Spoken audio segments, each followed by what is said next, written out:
Anyone else want to introduce yourselves? I'm dying. Yeah, That's about right. That's about right. Welcome to AA. Oh, then I need to get the fuck out. What are you talking Yeah, I need to leave. I'm a drunk, not an alcoholic. Thank you very much. Okay, awesome. Alright. So, All right, so do we have any special messages for our viewers today? Hello, I'm Foo, and I'm an alcoholic. That's about right. Yeah, we do. Yeah, we do. Is Uncle your sponsor? No. so we heard You would be the worst sponsor. Hey guys, shush. So we Alright. heard that it was someone's birthday today. Someone in our Discord server. Oh, it's also Andy's birthday. I forgot. Sorry. What? Thank you, robot, Anthony. See, Am I right now?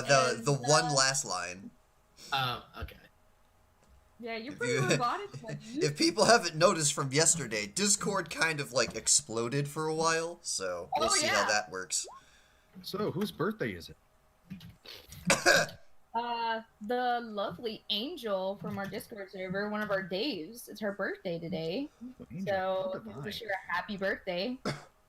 A divine birthday. Happy birthday, Dave. You're one day closer to death. Now have some cake and speed the process up a little bit. Oh, damn, son. I think that's as loving as we'll get from menus for a day. You're not wrong. Man, you don't give a fuck. Minnie don't give a fuck. Minnie's like Honey Boo Boo. Okay, apologies. There was a kettle Oh, going no. off in my background. Is that your bird saying happy birthday? No, that's currently a tea kettle going off in my background. Great start to things. Awesome.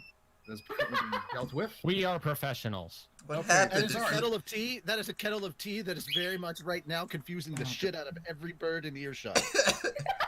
Okay, so now my bird is scared. We'll try to deal with that. Anyway, so are there any more announcements that we have before we get things started? I'm gay. What? We all are to some degree. Well, that's very interesting news to Anthony.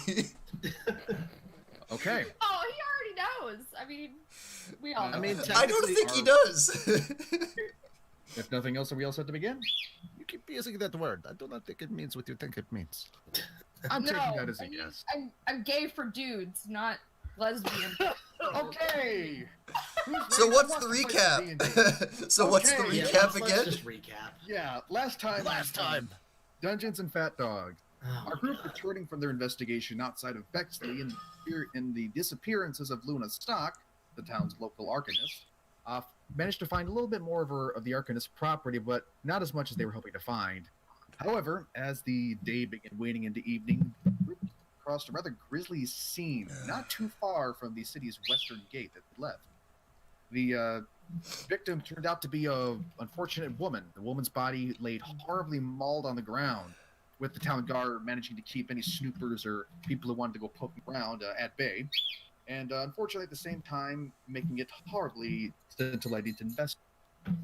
Unfortunately, not much was turned from the scene aside from Aurelia finding out that the wounds seemed to be much more savage and just intense than what was being claimed. The attack by a wolf. At the same time, they also managed to find out that the only witness to this attack managed to be a town guard by the name of Trevor, who had managed to flee and was not seen since. Oh. Turning away from that, not really managing to turn in much more evidence regarding this, party decided to head back to the temple, or to the town, with Fu luckily getting the horrible infection in his leg from the pleasant gift the last death fog plagued town cured. And with that, party retired. Fu and Lief managed to start a bit of a conversation, learned a bit more about one another, and coming to potentially a better camaraderie. On the other hand, Jinx came to an unknown development of a strange status of her arm. The next morning, it's seeming to have spread a little bit further up. What does this mean? Only time will tell. Thank you for reminding me. I honestly forgot that happened. Of course. You're welcome. I forgot a lot of this stuff. Yeah, it's been a bit of a time. That's why we have a recap. next morning, the party decided to investigate the local temple, trying to see if they could find any matching evidence regarding the strange food, as well as the odd FDB they'd found assigned to the letter that lay in the hobgoblin's lair. Unfortunately, not finding much more and much regarding the evidence of boot prints. They did eventually come to discover that the temple's leader, who went by the name Fabian de Bolbeck, had become strangely ill around the time that the party had wrapped up their investigation and dealings with the death fog plagued town nearby. Rather strange and suspicious development indeed. Their investigations eventually brought them once again out of Bexley, revisiting the hobgoblin cave that they'd cleared up prior, and doing a bit more looking around, soon coming to discover a hidden side passage that was tucked away well out of sight of the main passage. And upon further investigation and the subsequent setting off trap by Jinx and Aurelia, came to discover what looked to be, with the side room, faint wheeled cart tracks that held a moderate-sized payload, and which led in a series of more wayward tracks back towards Bexley, but up towards the town's southern gate. Tracks themselves eventually led to what looked to be a rather not terribly run down, but more simple and rustic working citizen's home. Fortunately, with their snooping around, attracted the attention of a guard. Obviously and thankfully, not wanting to break much in the room of laws, the party then decided to pay the temple guard post a visit, see if they could get a little more of a legal approach to the situation to see just where the cart tracks led to what the hell in Tabo. From there, back up. So, with this, you're all pretty much. How about I get you guys back in Bexley? That's a good start to things. So, this is just a placeholder, so just letting you all know where you are. So, as we left off, the guard that you spoke to pretty much just gestured that the guard post, with it being later on in the evening, is still open. You may be able to find Captain of the Guard or a few other guards who may be able to help you with getting a more legal search warrant, or what the equivalent is a search in Bexley. So, what do you want to do? Let's see. It is currently evening. Like, the sun's pretty much set. So, I'm pretty sure we all kind of agreed to go find the captain of the guard and then get an actual search warrant for that building. All right, so pretty much all. Didn't you do something? Dargon, didn't you do something with your bird thing? Oh, that's right. Yeah. I have no idea where Floof is right now. You had Floof investigate the body when you first came up, but aside from that, you kind of let Floof do Floof. Yeah, Nice. I don't think Floof is. Floof is just kind of pecking around, eating bugs, and just being an adorable Floof, and Yeah. likely enamoring a few drunks along the.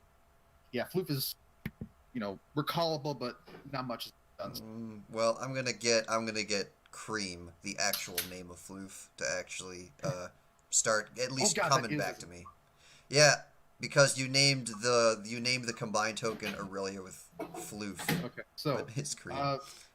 The brief mental command eventually brings Cream back to you with a soft. Cream appears on your shoulder with a soft. And just kind of looks around expectantly. Yeah, it's actually funny because I was just playing Monster Hunter World, so I actually heard the damn sound in my brain on what they made. But yeah, with that, unless there's something else that you want to go, you're all pretty much heading towards the guard barracks. Oh, did we had a chance to sleep, right? Like You can. No, what I'm saying is our spell slots and everything that this. I thought we did sleep because that's when Fu and had the body. Oh yeah. That's right. We did. Okay. Sorry. You did sleep, and then my spells were gone, or my spells had not been reset. So I was wondering about that. Yeah, you did sleep, and it's getting towards the end of that day, which you slept. Anthony, remember, you did use the Staff of Fire to create a wall of fire. That is right. You did. remember those charges that you used if you want to use. Well, hold up, no, anything else. because we slept, so that means it's dawn. So that means I have to roll. No, it's not dawn. I said it's pretty much evening. There Remember, there are two completely separate conversations happening right now, so I'm going to combine the two into the one question that's being asked.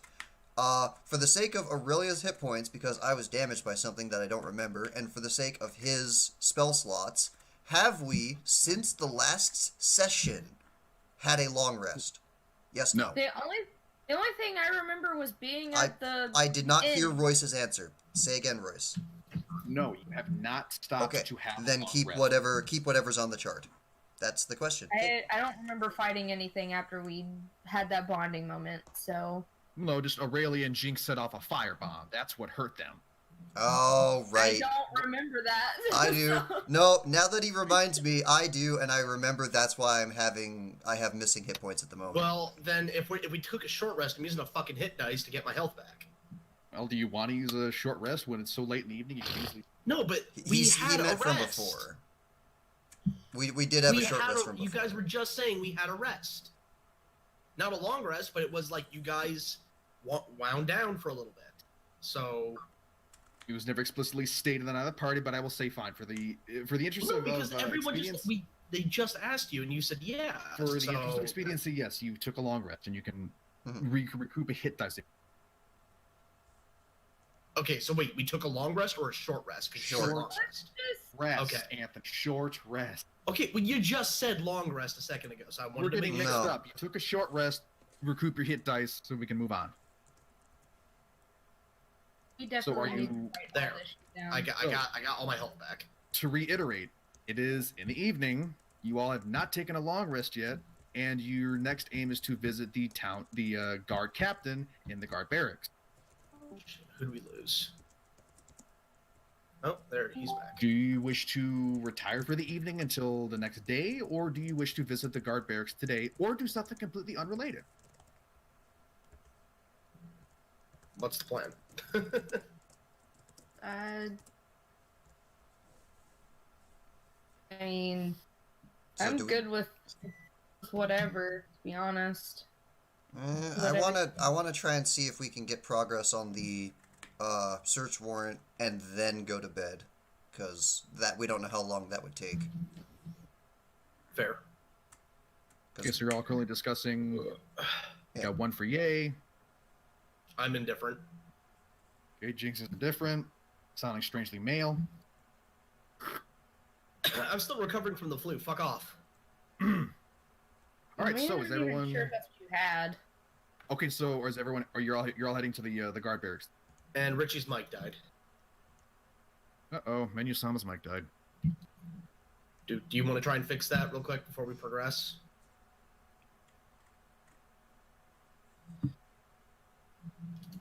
Fucking, it's not a fat dog thing without technical difficulties. Anthony, it's your fault. Probably. Curse of Anthony. No, I mean, you're I know you're I'm not having- wrong. Like, it's whenever cats do something wrong, that's Darkon's fault. Yeah. I know I'm having a little bit of trouble with you guys cutting in and out as bad as you are, but it could be the fact that I'm out in the bumfuck nowhere, so... Yeah. All right, he's saying to move on. So Nobody's cutting out on my end, so I think that's just you, Haley. Yeah, Yeah, she's it's like moving People on. are cutting out on my end, but that's also I'm my in the computer. bumfuck nowhere, so... all right, so Richie is saying to move on. So I'm assuming that she's pretty much a neutral vote to whatever is going to progress. So Okay. y'all are heading towards the guard post. Yeah. Sure. All right. With it being later in the evening, there's barely any people out. Bexley, you see them wayward, drunk, stumbling home or passed out on by the side of the street. A few guards give you a brief nod, but aside from doing their rounds, much. Coming up to the guard post, pretty busy, surprisingly. There's actually a sizable number of guards, both posted outside and going in and out of the doors.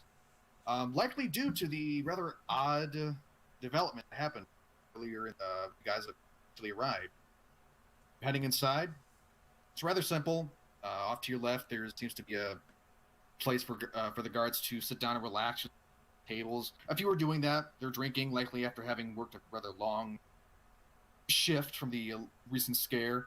And As you enter, a nearby guard simply approaches and says, "Can I help you?"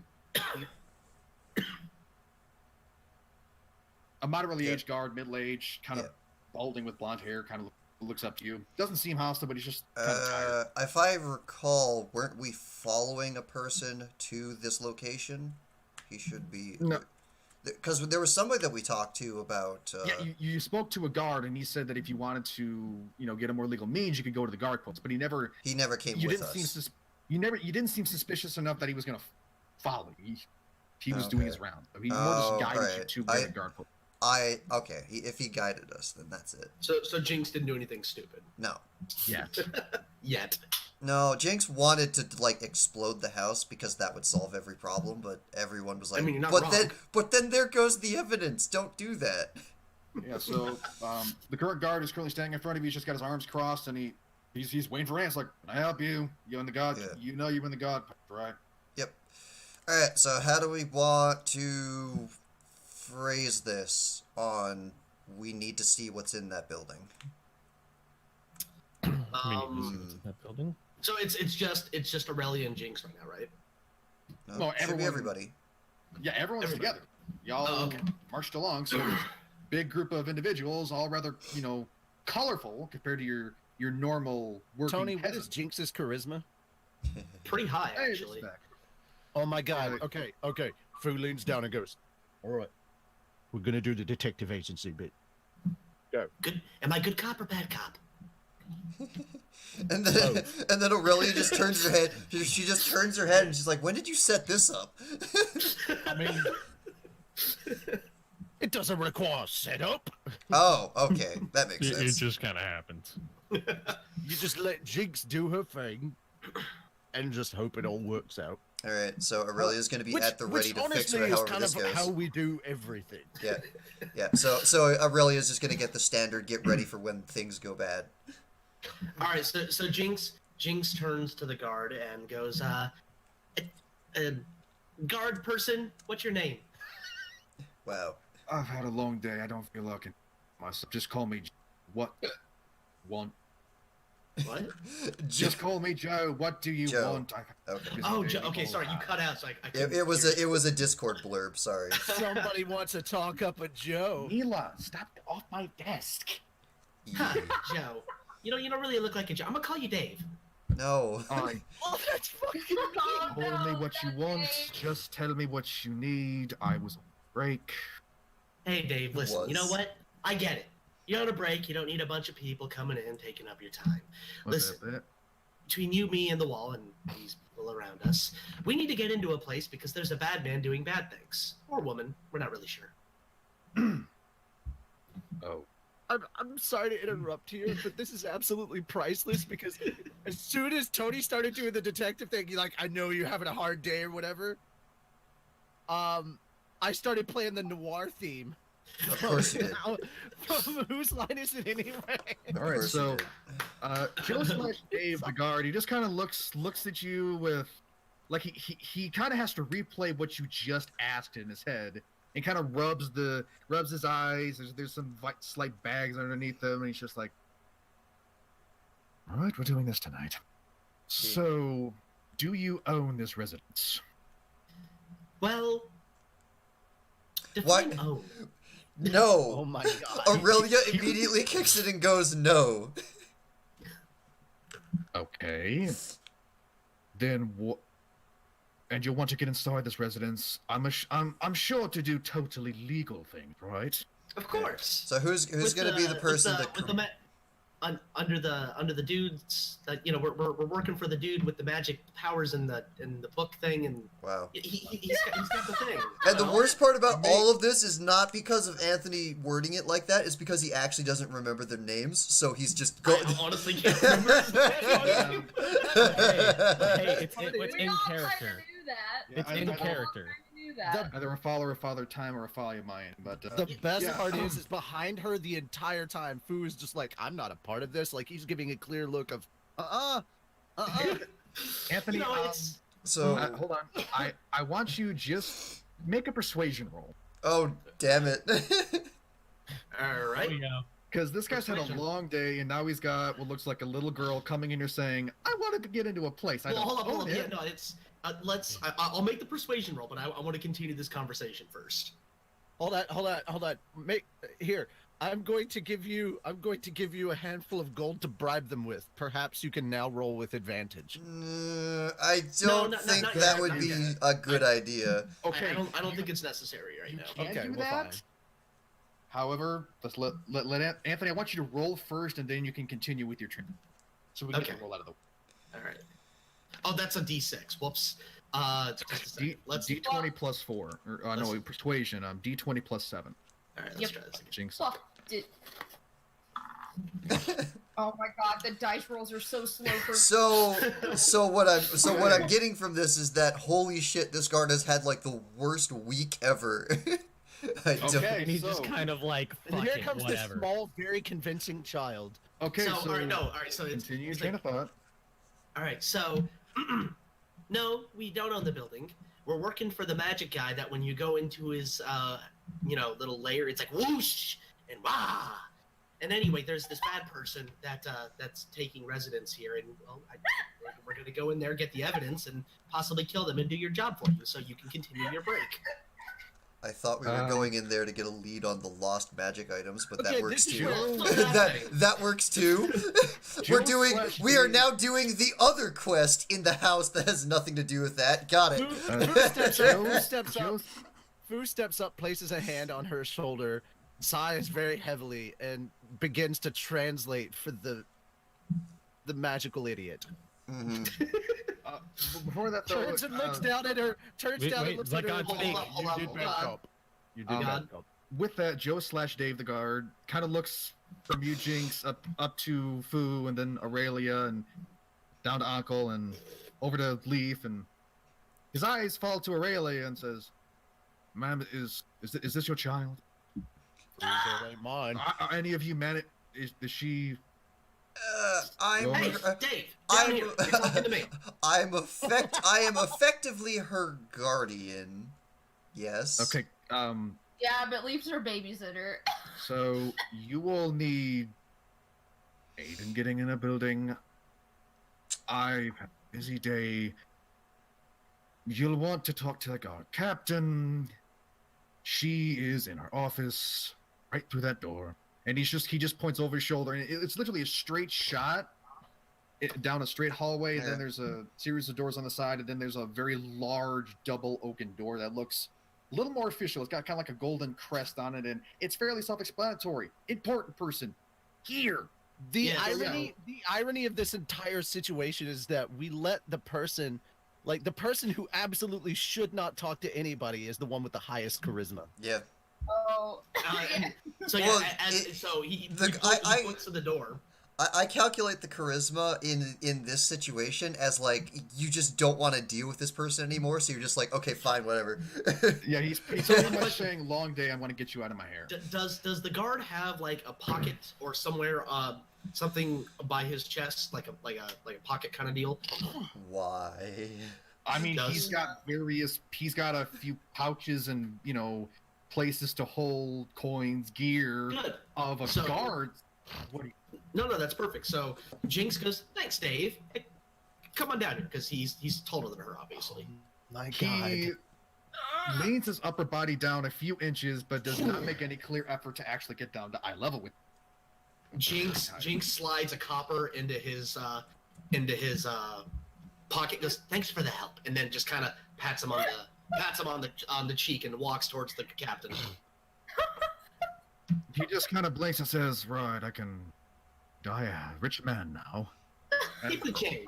Yeah, With, I have one question. We are in a place full of guards, correct? Yeah.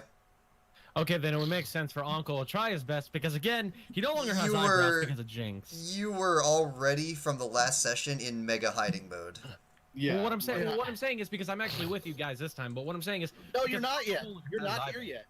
I'm No. with He should be. Okay. No, he should be. He rejoined you guys when you tracked back. He was kind of shadowing y'all, and since you Oh. weren't in the city, he decided to hop back. Okay, so what is Uncle What I'm doing? saying is- I no longer have eyebrows anymore because of Jinx. So I'm not noticeable because remember, I escaped from prison. Yes, because you tried to steal from a guard, right? I broke out. So what I'm saying is, Uncle is gonna try his best not to be completely seen from straight ahead because no matter what, if they get a good look at me, I'm. Oh, I was about to basically say, caught. were you trying to say that because you have no eyebrows, they can't identify you? Okay, so Well, I also don't have my hat anymore. Okay, yeah. I'm different. As Yeah. I stated in our last session, your features are obscured enough that at a glance, they're not going to say, "Ooh, that's Uncle. That's the guy that we need." I mean, yeah, you're a halfling, but you know, halflings aren't uncommon in this area. So And they all a look lot of alike. these guards are very tired. And Well, that's what I'm saying. they're- I'm being cautious. Exactly. So unless you try to steal something or do something to draw attention to yourself, you're pretty much in the clear. Okay. Thanks, Dave. We're gonna go talk to the captain lady now. Oh, I'm not letting you walk there by yourself. Good call. I'm walking. Well, I don't trust you, little creature. And he Thumbs he up. leads you all to the door in the back, and it's a pretty simple barracks. There's two sets of doors on either side leading to some various bunk beds. One's an armory, and then a set of stairs at the very end leads down to what is likely the holding area. Uncle, you know this to be in fact the stairs down to the dungeon. So some lovely memories of when you were brought there in shackles. Oh boy. Yeah. Yeah. Coming up to the door. Uncle gives a slight shiver of just unpleasantness of remembering. Mhm. So yeah, with that, Joe/Dave knocks on the door, says, "Captain, we've got some folks here that they're seeking Search an audience with you for I'm assuming, search warrant. There's a pause, and you just kind of hear a soft sigh, and a feminine voice comes back. Very well, let them in. Not like Yeah. like she's talking time, but tired. And Joe/Dave opens the door and lets you. You're entered into an ovular room, and it's very militant in its decor. Not many fancy frou-frou decorations. There's a large desk, maybe room for 3 people to sit, and It's then standing minimalist. room for maybe 6 more. So it's not cushy, but it's functional. Thanks, Dave. Oh my god. Okay, upon entering, Fu puts a hand over Jinx's mouth and Good call. nods for Aurelia to speak. All right. Good evening, miss. Hey, how can I help you? And the woman, she's a human woman, in about her mid-30s, with brown hair kind of tied back into a bun, with the Okay. basic guard uniform with a little more of a regal regalia on her person. Quick reminder, what is the name of the lady who had her magic items stolen that we're doing the job for? Luna. Luna. Alright. Cause she's a dark elf. God damn it. Moving on. I'm Tony so is glad. extra racist tonight. I'm so I don't glad know that why. I'm so glad that in universe he is muted. Wait, no, he's over Okay. this side for me. I'm so sorry. Yeah. Throwing kindling on the fire for Anthony. Moving on.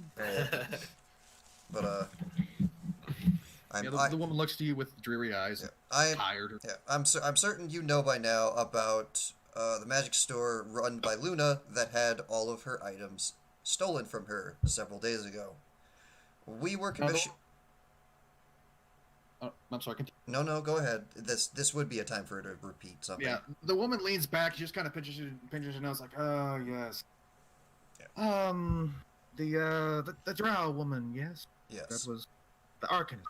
Yep. I'm assuming you're acquaintances of hers. What We can I do have for you? we are, I guess you could say, adventurers that have been commissioned by her to figure out who stole her goods. We have found evidence from yonder cave. I would have more description, but I don't know exactly where it is. That Fu fills led in the blanks. that led to that apparently abandoned house. And we were asking for permission to have a search warrant to see if there was any evidence on the missing goods in there. And then Right. I tell her about the cave and the wagon tracks and everything else that we found. And quick retcon, I totally forgot to bring this up. Luna has accompanied you because she did say that she did have to pull with the guard post fighting various Oh, that's right. She did disease say that. alleviations. So she is with you. Totally forgot to do that. And Okay. Luna just kind of picks up in the back like, yes, I'm here. Okay. Well, It's Christmas. well, if she's here, then that makes this a lot easier because then she can physically confirm that we have been commissioned by her to actually do this. Yeah, and Luna does do that. She does. She kind of slips her way between the group and steps over Ankel and kind of squeezes past. So that makes us a lot. Yeah, so that's good because now this is a request of a. The Drow and Fu are the only ones on good terms. Yay. So yeah, now this is a request from the person who lost the items for the search warrant, instead of it just being us, these random people that showed up. Much better. Yeah. Luna sits down, and strangely enough, the one of the chairs that nobody seems to have sat down in yet says, "Yes, I did hire these people to help retrieve my wares, and it seems that they have tracked the potentially the goods back to one of the citizens of the city, one of the more poor locations. City. I would be more than happy to pay for search." And the guard captain, she just kind of pinches her eyebrows, and she kind of murmurs something underneath her breath. And Perception roll. What? okay, roll for perception. Perception? I want to know what she's saying under her breath. In that perception? Trying to Oh, listen. I guess that would be perception. Yeah, that's a +4. Oh from my you. god! All right. 20? Natural 20. What'd you get, a 20? Of course. Of course. You. Of course. You. Okay, Richie, I'm giving you a warning. If you get 5 more nat 20s on that, you got within like 1 or 2 sessions, you're gonna have to retire, then get a new dice. We You were already rolling- retired the other dice. Can I roll a different die every freaking time. Guys, can I just do something real quick? And I want to do this every time Richie somehow gets a nat 20. Mhm. It's stupid, but I just want to go. Mini remotes every Nat time I roll a nat 20. 20. Nat 20. Yeah. Yeah. With that, you No, do it has to be Rape Jason that says it. Oh, all right, whatever. Just. With that, Oh, you hear underneath the captain's breath, she's understandably frustrated. And you just hear, theft, mauling outside the city. Oh, What? yeah. No. I didn't hear that. No, the whole thing was just her muttering about, like, this town seems to be getting fucked Yeah, over and over and basically- over again right now.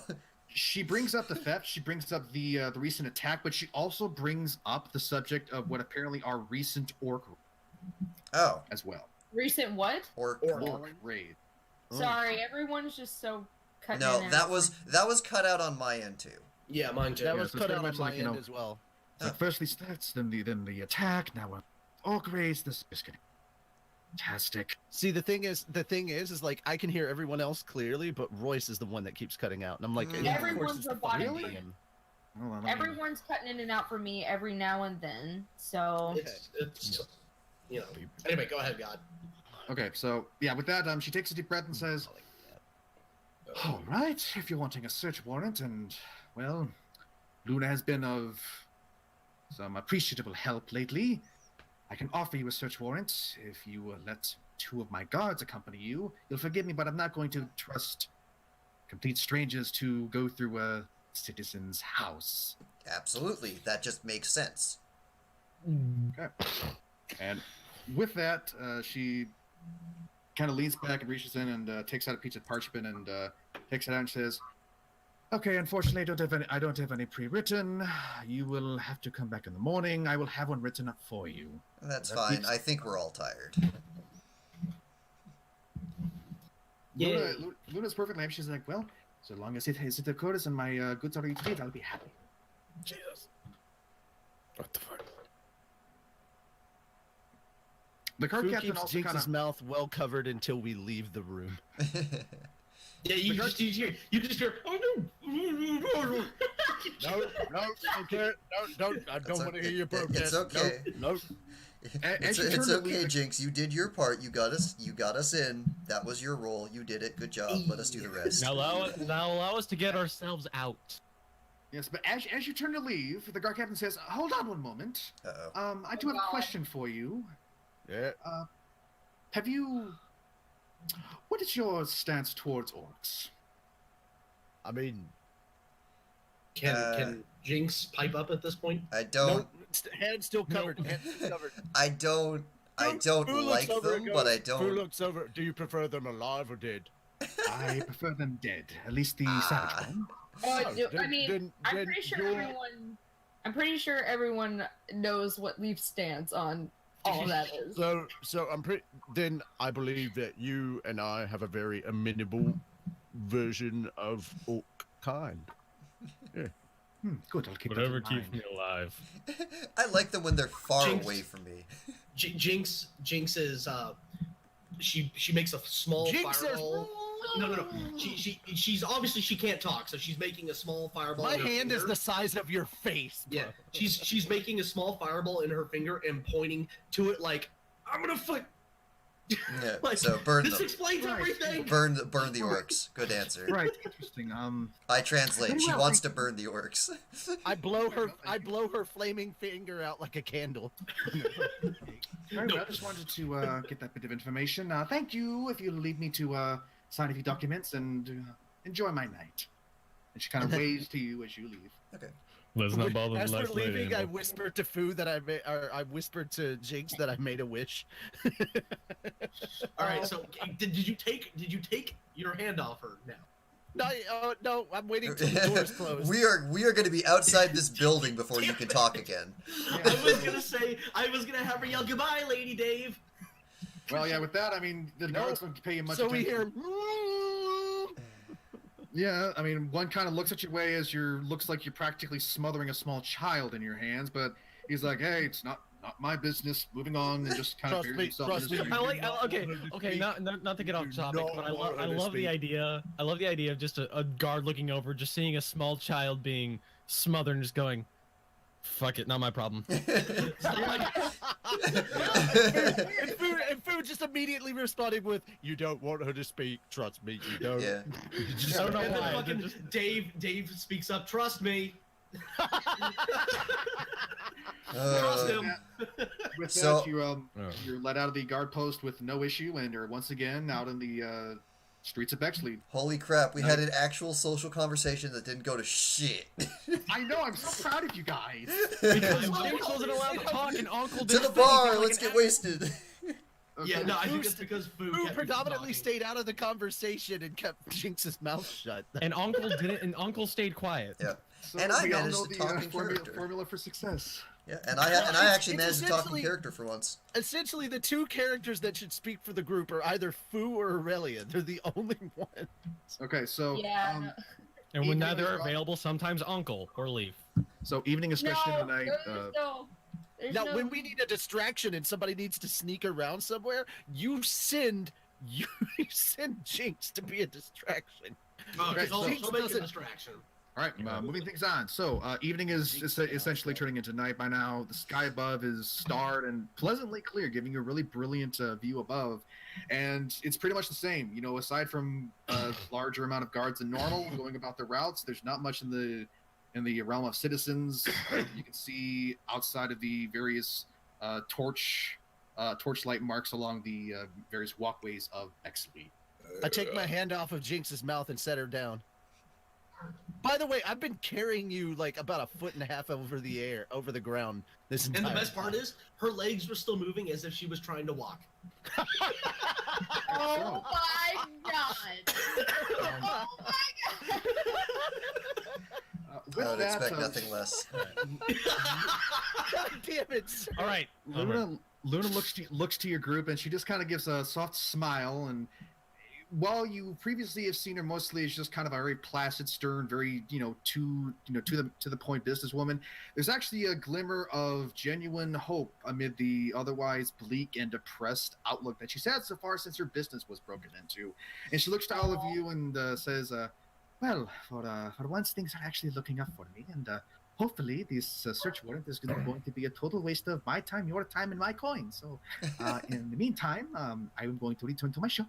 And since I know that everyone else here can take care of themselves, I am going to walk her home. Okay. Yeah, in response, hold up, but Jinx has something to reply. Like, hopefully this isn't a waste of time and your time and money. And Jinx goes, "Oh, don't worry, don't worry, Lady. Lady, don't worry, lady. Luna. If Anthony, Jinx, we did this last time, and you're still in your round. Forget it. Just for brevity. With that, Luna happily lets Fu walk her back to her shop, and it's largely just kind of a quiet walk. She does hold on to Fu's arm, and a ladylike, but not just kind of, she's enjoying the company, and accepts the walk home. And as she's walking home, she does look up to you, Fu, and just says, it always seems strange. The help seems to more often come from non-humans to non-humans when it doesn't exactly go our way, isn't it? I mean, somebody's gonna look out for us. Might as well be us. Yeah, shame it tends to be a rarity for our kind, but I do appreciate you and your companion's assistance, Fu. And, as you walk up to her shop, she kind of gives you a pat on the side, or I guess, on the side with your stature, and turns away and quickly closes the door. Good grabs your night. junk and then turns away. No, she does not. You stop it. Stop trying to write slash fiction already. Look, the chat is already scary enough. I don't need you to give... We give them enough ideas. Yeah. So with that, you're left standing in front of At this point in time, I already have to do a goat remix album. Don't give me more to do. You don't have to, All right. but... So with that, you're left standing outside of Luna's store, and there's little else to do aside from like they were talking for the night. I just make my way back to the inn where we're all staying at, and on my way there, I get very confused when out of the darkness from nowhere I hear. Meh. Well, there are farms outside of the city walls, so it is perfectly. Where did that come from? May have gotten this. It's foreshadowing. Fu is deathly afraid of goats. No, I'm kidding. No, you're definitely afraid of the little rat thing. Actually, no. You know what? The Fu, ferret. you hear it. No, you know what? Fu, in the distance, you hear. Always watching. And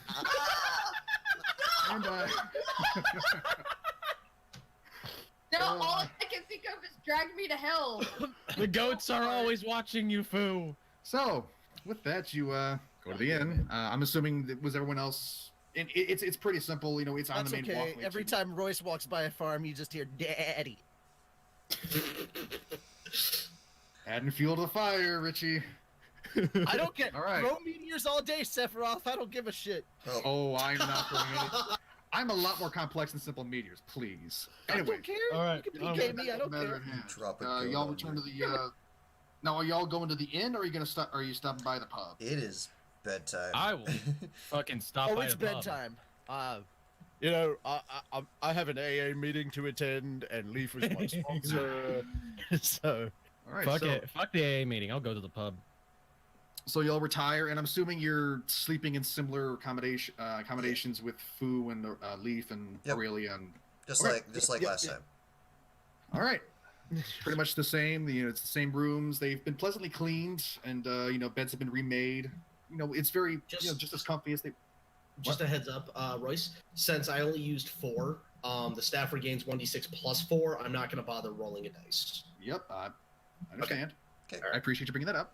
But with that, everything, go to bed and rest takes you comfortably. With that though, Anthony, Darkon, Oh. I need you both to roll a perception check. To be fair, I just love the fact that I'm asleep in a pub. I don't give a fuck. I don't give. Ankel pretty well, mimics I don't just the give a drunken fuck. guy asleep. Look, Uncle's gone through some shit. He deserves to be, able to All right, get drunk. what am I rolling? Because you cut out. Perception. You are rolling a perception. You have a plus. I have a -2. -2. Okay. No, that's a thing. That's actually a thing. If I make a macro, it will roll a plus negative number. I So- forgot your ass and wisdom. Wow, I But he's proficient in rolls. What is this? What's your Ass trade? and wisdom, proficient in rolls. Fuck.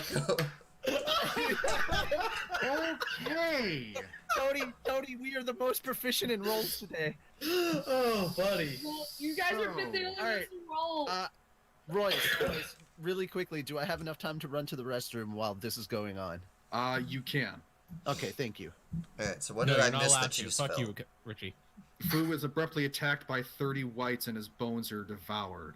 Oh no! What does that mean for Lief? All right. Anyway, so what are you looking for? You're next, Lief.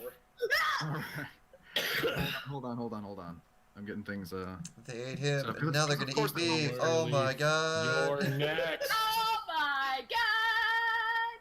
Okay, you'll have to bear with me because unfortunately, of course, the tokens didn't save over on the map, so I have to quickly slap them out.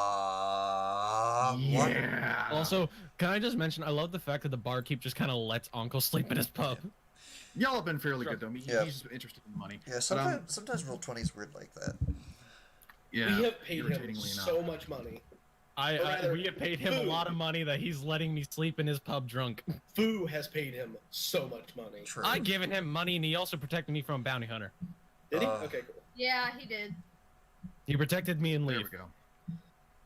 All right. Just saying, so, just saying, just kill the bounty hunter. as you enjoy the wonderfully calming embrace of slumber, the aches of the day fading away, Aurelia, while you're normally, fairly alert at night, you're very deeply just taken by slumber. Jinx, on the other hand, with the recently frequent whispers in your head and whatnot, but I mean, you've always had whispers in your head of some sort. You eventually come The voices to, in my head tells me to burn things. You eventually come to the sound of sliding wood on wood, and in the blackness of your room, you awaken, and looking around, you see Aurelia sleeping peacefully. Nothing seems out of shape, but the window to the room is open. Oh. And perched inside the window is this strangely humanoid thing, and it's simply staring with glowing eyes, crouched kind of like in the Spider-Man position, and Oh! it slowly begins to crawl. Is it a towards threat or a Aurelia's- menace? Shush. It slowly begins to crawl towards Aurelia as this eerie clicking sound starts to come from it. Yeah, I'm just going to Ew. attack. I'm just going to attack. Right? All right. What are you attacking with? Okay. What the fucking hell? That thing is weird. There's a fucking grudge monster? Jesus. Okay, hold on. What did I miss? Apparently, I'm about to be mauled by insert shadow creature here. Well, it was supposed to be like a predator clicking sound, but my vocal cords aren't working with me, so bear with me. Just a moment. Who's farting? That's just what it sounds like. Oh, Well, that was just me making a clicking noise. oh, whatever that is horrifying. Want some candy? All right, Anthony. What are you? I'm trying to figure out what it is, how I want to handle this. Is it still currently in the window? No, right now it's currently it's making its way. It's presently between you and Aurelia's bed, and it's crawling towards Aurelia. So setting it on fire does not work. Yeah, Yeah, so I was making that like predator clicking sound, from like the predator movie. It's just making that sound. It's just slowly crawling towards her, and it doesn't look like monstrous. It looks like a humanoid. It's very normal in its smooth appearance. There's no like bones or spikes or fins, but it's fairly dark, so it's hard to get an idea of what this thing is. All right, so did I wake up when it was within 5 feet of me? You woke up when it opened up the window and it started Okay, crawling so over towards when it's within because it's right now you moved it a little too far. So if I woke up when it started crawling, chances are it's within 5 feet of me. Yeah. Anthony, what are you trying to do? I'm trying to thunderclap. So, Okay. more particularly, the question is, at any point after being conscious, was it within 5 feet? At any... Yes, it was with it. Okay. All right. In Yeah, that it was case, within 5 feet. I'm going to use thunderclap. I create a burst of thunderous sound which can be heard 100 feet away. Each creature other than you within 5 feet of you must make a DC 15 Constitution saving throw. On a failed save, the teacher takes 1d6 thunder damage. So, Aurelia. You said the teacher takes. Don't hurt me. Sorry, no. So yeah, basically, actually, this is going to wake everyone up. Yes, everyone's gonna hear Aurelia, thunder. Aurelia, make a Constitution saving throw. No, she's not within 5 feet of me. Anthony, I know this. Okay. Aurelia, make a Constitution saving throw. Oh, this is probably gonna be like, holy shit, ass, that was loud. Is she gonna go deaf? With thunder, thundercats. Oh. Oh no. Oh, it's the same as the other one. Okay. 6. All right. Well, the Your creature rolls are fails. fantastic tonight, Darkon. All right, and roll 2d6 because you are above level 5. Excuse me. Oh goodness. Oh, okay. I roll the thunder damage. You. That is so gross. I mean, I can roll the damage for you, but No. That's all right. I was a little confused for a moment. Sorry. Yeah, and it's 2 dice because level. Yes, it's 2d6. Is 4 damage. All right. With this, it seems like the creature is really fixated on Aurelia. You managed to just get your hand up to form the appropriate arcane signs to let loose this deafening doosh, and it's enough to not shatter the windows but make them visibly rattle. Aurelia, you are woken up. Fu and Lief, I'll say you wake up as well. But Aurelia, you have this horrible, deafening ringing in your ears, so they heard it. Don't worry, Anthony. No, I'm just checking to see how far. I'm backing up. I'm backing up to do this, guys. I'm backing up to do this. Literally, and I apologize that Lief hears this. You just hear, "Fuck!" It's just. Oh. Okay, now with this, everyone, I'm gonna need you to roll initiative. Okay. Well, sweet, I get to set Okay. up. Button. I'm rolling. All right. To be 100% fair, this blue one right here is what I was rolling for. That got my natural 20. I'm now rolling the red. I like how I got a 10. And I'm just like, okay, that's just gonna be what it's gonna be like. Lief gets a 2, and she's higher than me. Royce, for some reason, mine didn't go on the turn order, but I rolled a 21. Okay. Okay, so I don't get to be a part of this fight, so have fun. Yeah, unfortunately, I mean, you hear you hear it, like, but it's so awful that you just kind of hear a dull like. What is my initiative? It'll be your dexterity. So I heard it, but it's not +2. enough to Your get me out of my dexterity drunken bonus will state. be your initiative. Now you are Okay, drunk so- and you are out of it. Fair enough. So yeah, so that's all I was saying. It's not enough to get me out of my drunken state. All right, Anthony rolled a 21. Haley rolled a 12. I can hear it. It's a difference between hearing it and getting it to wake me up. Yeah. I had to look over here to even see what I rolled because the rolls are so slow on my screen. Tony, our rolls, man. Tony, our rolls. All right. It's not a nat 20, so I can't say nat 20. We are on point Okay, tonight. Jinx has. Yeah, no, fuck both of y'all. We rolled 30. 19.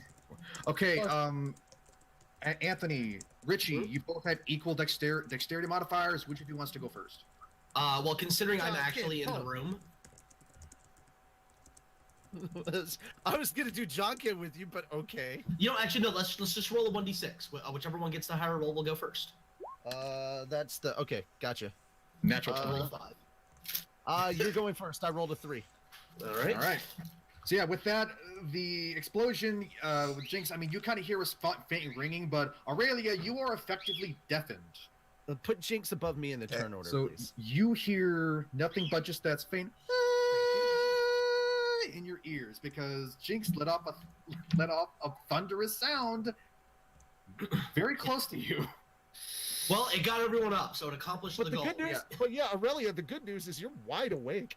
No. Yeah, and the creature, it kind of slips on the ground from the sudden surprise. It just kind of, it looks over to Jinx, goes,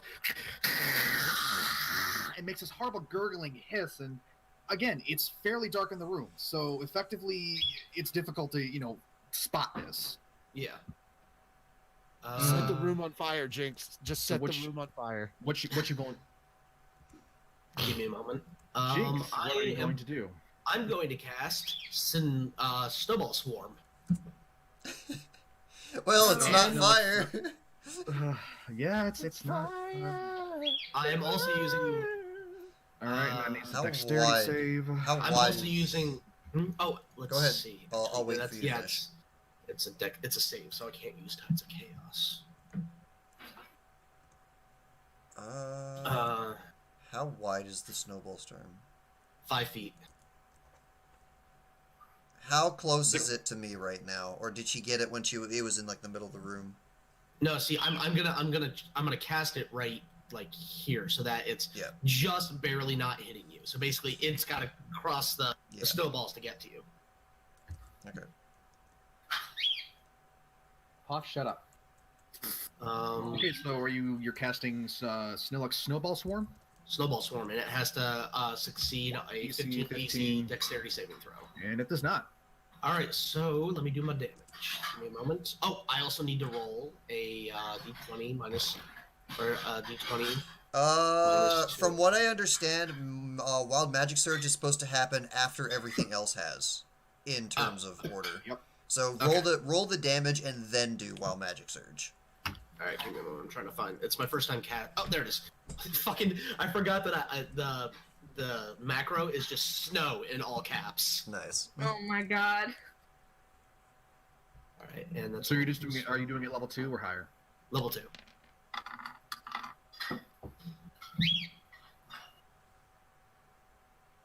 Okay, 15. Right. All right. With that, this No. It takes 14 damage. The 15 is what you have to roll against. Oh, 14. Yeah. The 14 is the full damage. I need to roll Wild Magic Surge. Give me just a moment. Okay, hold on. You said that you cast it at level 2, right? Yeah. It says a creature takes 3d6 cold damage. Yeah. What the hell? Oh, hold up. You know what? I think I. Let me test something real quick. Level 1. Roll. Okay. Oh, so you got the names messed up. Okay. No. Because level 1 is the 3d6, but then level 2 for some reason is technically level 3. Does that make sense? Since you did that, I'm gonna roll a 1d4 and determine. Okay, so that 5 drops off. So it's 5, 6, 7, 8. It's 9 damage effectively. All right. And then Wild Magic Surge. So that's an 8. So it doesn't go off. No. All right. With that, this faint foggy cloud, what looks like a snowstorm cloud, begins to form on the ceiling of the room, and these hail of snowballs begin abruptly pelting the local area, understandably bludgeoning the creature caught beneath them, and it just kind of starts hissing like. And as it's hissing, it kind of catches one in its mouth like. Good. And it kind of goes. And it's acting like a cat, like a cornered cat with its back reared up, and it's just hissing and swiping at you. Again, this vague black humanoid creature that you know is definitely not acting very normal. All right, Foo, you just woke up to a big boom. There is faint hissing and very loud pelting noises coming from the next room. What you gonna do? I shouted "fuck" as soon as I opened my eyes. All right, the fuck has been thrown. Okay. The fuck has been. My axe is right near me, right? Like I sleep with my axe within close reach. It's close enough to you that you don't need to take any action dedicated to get it. So yeah, you're okay. Fine. I get up. I'm basically about as clothed as I normally am, and barbarian, yeah. Fuck boots. You don't need them. I look around. I look around. What's going on in my room? Nothing. Okay. Yeah, it's just a dark room. There's nothing in the room. I'm aware that it came from the other room. You're aware that it came from outside of your room. Okay, I open the door. I open the door to see what's going on. You open the door. You look outside in the hallway, and there is a black hallway. And from off to your left, you hear hissing and dull thuds of something happening in the room that's supposed to be Aurelia's and Jinx's room. Okay, so I'm aware that's Aurelia and Jinx's room. I walk up and I kick the door open. Okay, you've got a movement speed of 40. You have all rolled for initiative, so you're not going to be able to get there within your actual movement speed. unfortunately. Okay, but I can still walk over and kick the door open and see what happens, right? With that, about 20, 27. Like if I add my action to it, right? If you mean like the dash action, Oh, yeah, dash. if you want to use dash, then yeah, you can get to the dash action, and I'll say yeah for like. Or would it just be easier if I broke through the wall, like the Kool-Aid man? Don't damage the establishment more than the door, you please. can. That is an option. Whether you succeed at that endeavor entirely is up to the dice. You might actually end up hurting Aurelia in the process. I don't know what's going on that side. Okay, so are you going down the hall or are you smashing down the wall? Exactly. You don't know what's going on in Fucking double bedroom. Oh, that he's just gonna do it. He's doing it. So you're trying to smash... What am I rolling? What am I rolling for? Okay, hold on. Let me just make sense of this. So you're trying to smash down the wall into Aurelia and Jinx's room. Yeah, literally just trying to walk right through go that through wall. the whole thing. You can certainly try. In order to do this, you're essentially scrambling over Lief as he's sleeping in his bed, because the bed is Why up am I against the sleeping wall. in a bed? Leaf woke up. Lief doesn't sleep in a bed. Currently, Lief has not been able to act yet. Sure. So But Leaf's not in a bed. Leaf shouldn't be in a bed. Lief is over to the wall, is the point. essentially, Lief is in front of the wall right now. So just keep that in mind for whatever effects may happen. So if you're making are you attacking with your axe? Oh no, I was literally just gonna bust through the damn wall. Okay, make a strength check. Just a straight strength check plus your modifier. Just strength. Okay, Yeah, strength. It's a +3 to your strength. Okay, so it's not a 6. Okay, cool. +3 to that. That's 19. I rolled a 16. 19. Yeah. You kick the wall, and you dent in what I don't know what the equivalent of medieval drywall would be, but you make a dent in the wall. You don't exactly Kool-Aid man it. Damn. These Okay, are wait. You're robust talking about walls. drywall? You're talking about drywall, or is there like stone in between or something? Well, okay, yeah. There's something these are very sturdy walls, and you essentially cracked it. I don't know what the medieval equivalent of drywall would be that would kind of dent in, but yeah, there's something beneath the current smooth wall that is a lot sturdier than your simple. Okay, don't ever equate it to medieval drywall, because drywall is easy to crumble, and Fu would have just walked through it with a 10. Yeah. I meant that it No, Yeah, you I'm just saying, compare it to like a concrete wall or something like that, not drywall. What he's actually comparing it to Alright, is that so whatever's on the because it front you cracks- cracked, and then because it- you hit the because all it foundation did and you was stopped. crack. All right, yeah, let's move on. Because it cracked, and it doesn't look like I'm gonna get through the door. I'm gonna use a dash action to get to their door, and that's probably when my turn. I'm gonna say with what you just took, that was pretty much your action. So you can make a movement speed, but you can't really make a dash action because that requires using your action and your bonus action, or no, your action to make the dash. Yeah. So How far away is their door from our door? Currently, it'd be According to the 15 map. out and then 30 across. So you would have to use. They're your 30 movement feet now. away. The doors are 30 feet away. Not in a straight line. But you have to get out of your room and then turn around and then get to the door and then get the door open. Yeah, you're right here, so it's effectively 20 feet. 20 feet out. And So I then, made it out of the room, and that's all I can do. You know what? I'm just gonna step. If I could just step one step towards them from the door, so I'm not just blocking the door the entire time. Okay, so right here. Yeah, that's fine. Okay, so you step out the door and you hear more clearly the hissing and the muffled thumping from the other room, as before it does eventually stop. I just imagine that it's like, stop it.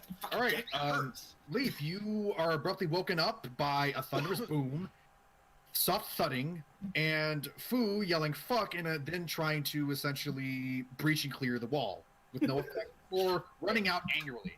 Next time I'm bringing C4. I think the initial boom and then hearing him say "fuck," Lief I guess just alertly, fastly just gets up and is kind of freaking out because deer, and then he sees Fu coming at him with a fucking axe, and it's what the fuck, man? What happened? What the hell? pounding moment last night, like fucking Foo's hungry. yesterday, and then he sees him trying to get through the wall, and it's like, okay, what's going on? So I guess he is going to follow. I mean, he's not going to be able to get through the wall, so... Use your dash action. I should have brought this up. I should have brought this up earlier. But essentially, I should have said that as I was stepping out of the room, something's going on in the other room, and just kept on walking out. Yeah, I'll say like as you run, you said that, so yeah, okay. Like have like a laugh over the shoulder, like, hey, this is happening, and then boom, gone. Yeah, because it's like you see a very confused deertaur. Yeah. Two-word explanation. Lief, Bad thing, next room. Lief has effectively 80 feet of movement, so if you're taking a dash action, Fuck. No, Yeah, but if you use your dash action. you said that you dashed. No, if you No, I was about to say, if I dashed. Okay, No, I didn't hear the if. Yeah, you got. Yeah, 40 no, feet, so- I didn't actually say that I was going to. It was just Anthony saying you should dash. So effectively, if you use your normal movement speed, you'll be around where Fu is, kind of beside him in the hallway, because you both essentially have the same movement speed. Yeah. Yeah, I'll just use the dash action, I guess. Okay, I'll say that you've got enough movement speed that you can essentially get in the doorway. All right, so And, like, Lief is right around here. just like starts just bolting out the door, and I guess he starts hearing more of the Commotion. fucking whatever's going on in there, and of course he's like scared to go over there, but Jinx and Aurelia, it's like no. It's like scary, but friends, but scary. Yeah, so he like just bolts just right past Boo, and it's like something you probably wouldn't see him do, and It's he like Yes. I guess he should stay. If you block the doorway, Fu's gonna have some trouble getting past you next turn. Well, the thing is Well- that he's going to be in the way anyway. Let her do what she does, Anthony. True. But he's going to be in the way because he's taller than Lief, so Leaf's not going to be able to shoot over him. Someone's gonna block someone. Yeah, that's true. This isn't a fighting arena, unfortunately. Yeah, no, this is Also, while we're at it, Aurelia and Lief, please fix your health bars. We slept. You yield. We are sleeping. No. Our sleep was interrupted. Aurelia got hurt. You get restored at the end of the long rest. Our long rest was interrupted, so no. It has not been 8 hours, so no, you have not benefited from a long rest. The boogeyman essentially interrupted you while you were sleeping. Cocksucker. It's the Babadook. fuck, That's a if good only idea. we could get him out in the hallway. If we get him out in the hallway, then Well, it's pretty fixated on like- Aurelia. Like okay, Lief, right? so I'll have Leaf just sit here, Yeah. and because he notices that there's no way that everyone's gonna be able to be in there in this room. So for them to be able to get out, he can't be blocking the way. So he's gonna sit right here, and I guess that's it. All right, so yeah, as Lief kind of wakes up, dashes out for you, see this deertaur careen behind you, and then kind of, as to support his momentum, he kind of skids on the rug and uses kind of to bounce him out before dashing over towards the room, just kind of like blazing deertaur out of nowhere. And he's got he's very scared, but he's got a determined look on his face, like my Filled with friends, they determination. need me. I'm not gonna be False courage. scared. Yeah. All right, and it is the thing's turn. All right. With that, as the snowballs abruptly end, it's covered with this visibly white powder, but it's just currently understandably pretty pissed at y'all right now. And looking over to Jinx, it seems to understand that that's the thing that likely hurt me. Grr. And Jinx is just giving him the finger. and he attempts to bite that finger. He's gonna hop over here and try to make an attack. And actually, Oh shit! I totally forgot to do this. It was here. Okay, no, never mind. All right. I'm now picturing Jinx just like thunderclapping this thing and then going, Fuck you! Actually, no. I'll say, Jinx, you hold up your ring finger, thinking it's your middle finger. Alright. so like I just see Jinx with like forearm extended and then like this, just like ah. So with that, it's gonna come towards you, and it's gonna make a hiss. And as it comes near you, you smell this ungodly stench coming from it. Ah, crap. Kind of, you hush, Darkon. Kind of makes you go "Ugh," before it quickly lunges out with a claw. Lunges out with what seems to be these razor sharp claws. Okay, that's Oh. different.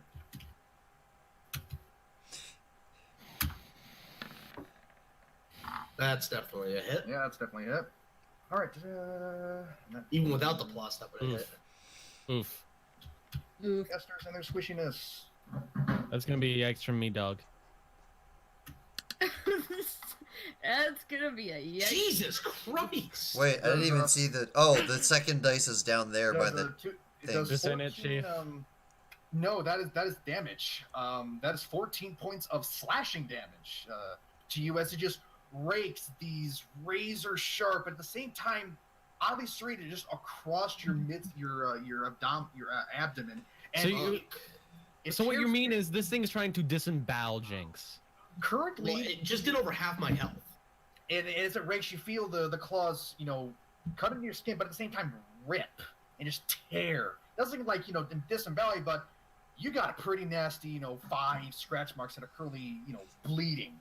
And with that, you kind of feel this heavy, just kind of aching, this surge through your body. It's aching just as you hear the blood start to beat in your ears. I need you to make a Constitution saving throw. Oh, fantastic. Jinx is actually pretty good at Constitution. Last I checked. Alright, just a second. Yeah, you got a +4 to Constitution, so it's not terrible.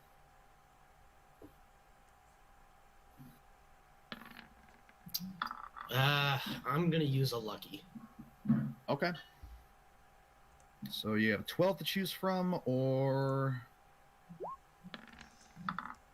There we go. I'll take that. 17. So you can take the 17? Yeah. All right. With that, you manage to kind of, tense and focus yourself, and that throbbing ache kind of seizes you, and you feel it's almost like your muscles are locking up before you manage to relax, and it still leaves an aching sense of queasiness in your body, but you seem to have overcome whatever was trying to overtake you. And with that, its turn currently ends. It just looks at you and goes. Let's see, and that's about good. It's far enough away from me. Let's see what you do. All right, Aurelia, you've woken up. This weird clicking. Snowballs have flown. Hissing has been had. A fuck has been thrown. A deer has run. A wall kaboom happened Oh, yeah, behind my head that almost became a here's Johnny.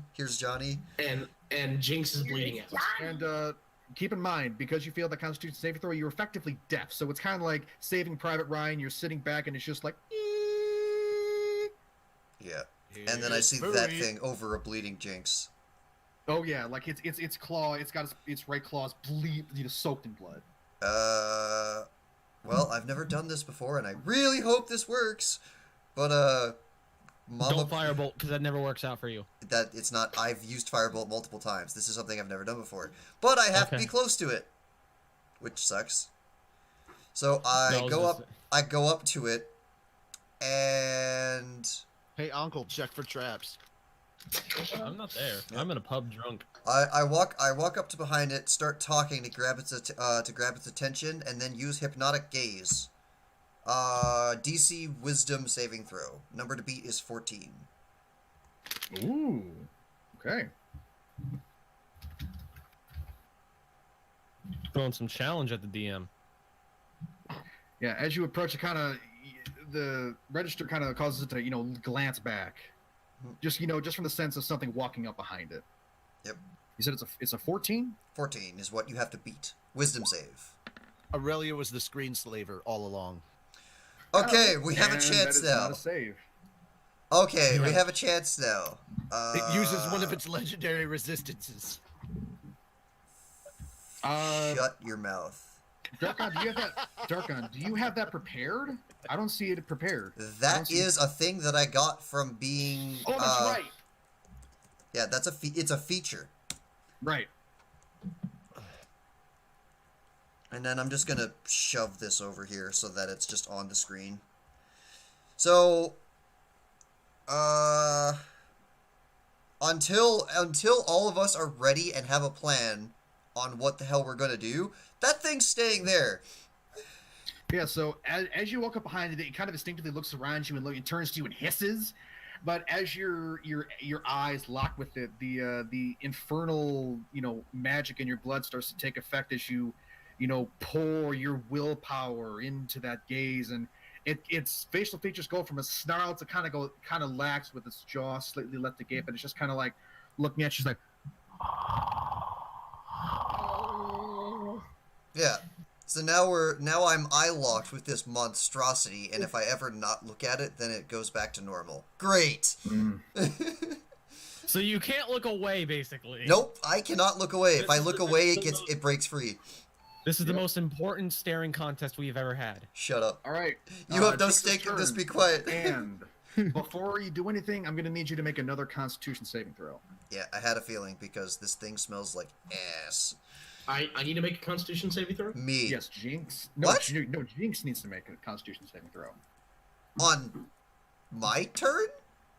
Oh shit! Aurelius, I assumed that your turn was done. Anthony, never mind that. I'm sorry. Darkon, continue. I thought your turn was done. I didn't. Forget that fucking. Well, my turn is done. So, okay, it goes to Jinx. Okay, at the start of your okay. turn. Okay. Well, I rolled a 15, so... 15. All right. That makes it. And yeah, as Darkon said, this horrible stench that you smelled, it is just like horrible, fetid, rotting flesh stank that just kind of crawls into your nostrils, and you do have to suppress another kind of retch as it kind of makes you want to, throw up whatever bile you currently have in your stomach, and you manage to choke it down. You've among your arcane adventures, you've smelled worse, and this is not going to best you. Yeah.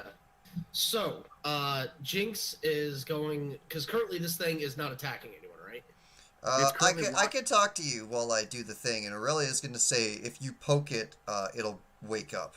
Yeah, it's currently it's Get not turning help. away from you, but it's help. kind of it's kind of looking Get over out to the door. Aurelia in a very hypnotic fashion. So yeah, I guess Jinx looks to Aurelia and just like, teacher, I don't know what to do. I'm bleeding out. What do? Get help. That's the two words in the 6 seconds that I have on my turn. The words I give you is get help. Kind of like a snake and a snake charmer. Is that what it would look like? Jinx is gonna run out and get to about here, just leaving a trail of blood.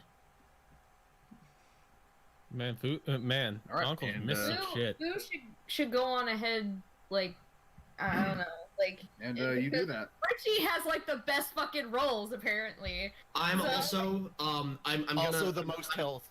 I'm peeking right here, just kind of around the corner, and I'm taking the ready action. Now, just wait until Fu fucking berserks. Now, all right. So Fu is stomping full force over to the door. That's neat. Yeah. Please Hold wait up. till Jinx's turn is Hold actually on. done. Yeah. I'm I thought taking the Jinx's ready. turn was I'm taking the ready action. That as soon as this thing becomes hostile again, I'm firing a witch bolt at it. Okay. That's Okay. Yeah. All right, so you're holding your action for that. Yep. All right. Is that it? Yeah, that's my. Oh, and yeah, I go help. Yeah. Yeah. Ow! So what does Fu Fu do? Phlegm kind of comes up with that, but yeah, not having a good day. Fu, what you gonna do? Fu aggressively stomps down the hallway, thinking, "Fuck." You got 40 feet of movement, so again, you can't get there, unfortunately. I'm not trying to get. melee I'm not range. trying to get all the way there. As soon as I get in the doorway, I see this, and immediately I go into a rage. All right. With that, you feel that familiar. It's dark. No so you can't really context see- was given. No context was given. So all I see is big scary monster. I'm going into a rage. It's kind of like Hulk in in the third Thor movie where Fucking- they're trying to get him not to take down the monster. They're like, big monster. Yeah, with that, just the order of events. Big boom, wall break, see Jinx bleeding, walk in, monster, rage. Yep. So with that, you feel that familiar tang of metallic bile kind of coat the back of your mouth as you feel just the rage overtake you, and you let out this really guttural roar at this thing. Not enough to shake it out of the daze, but yeah, you're pissed. Oh, it's about to be shaken out of that daze. Yeah. So I'm stepping into the room, not all the way up to it, but I'm stepping into the room. Okay.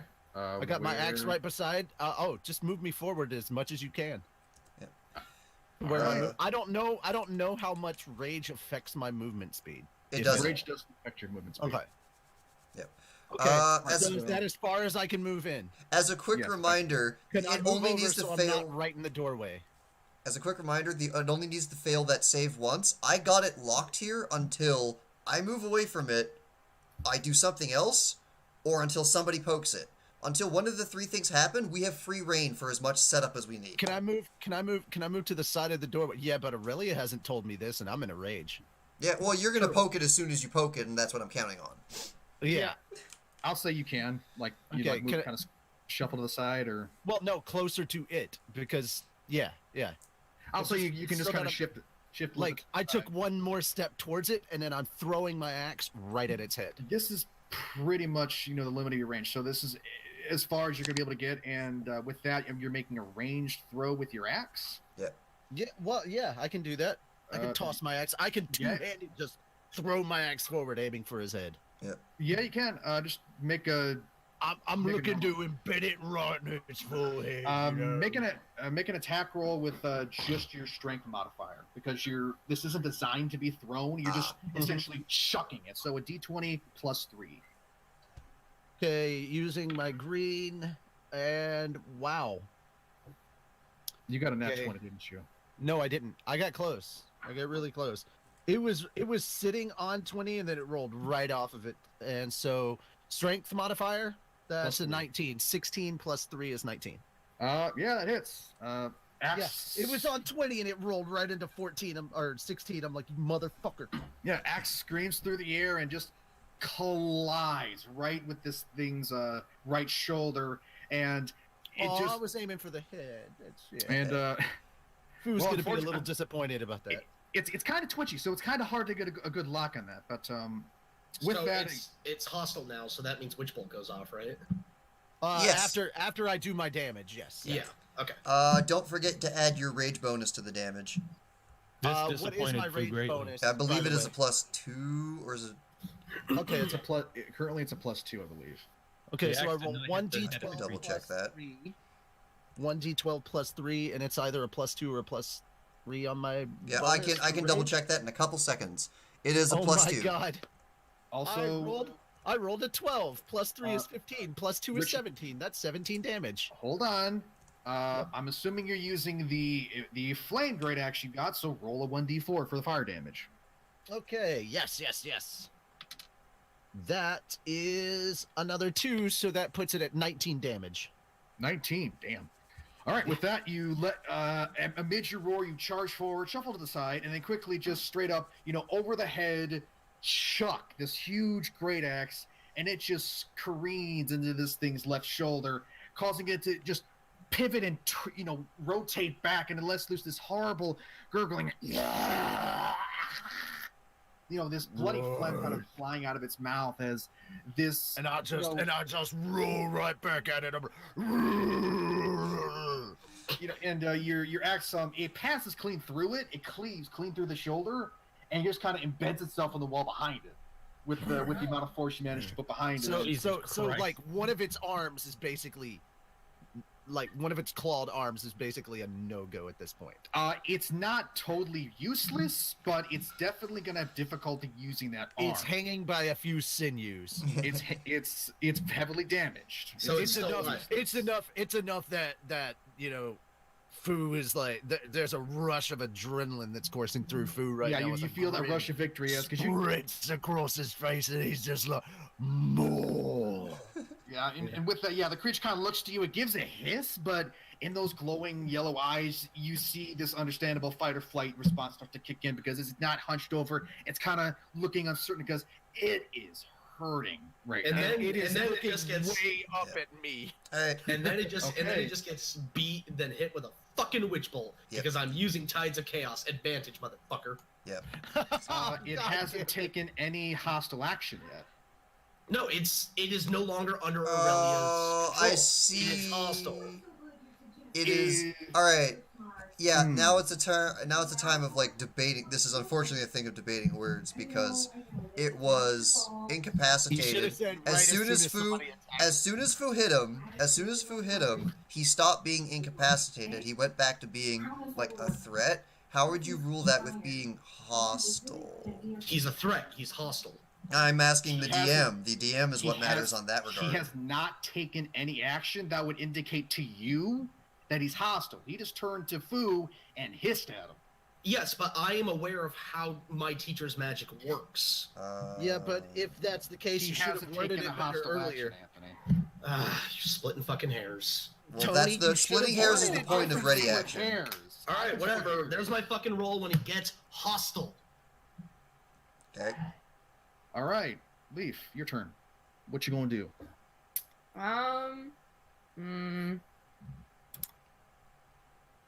Think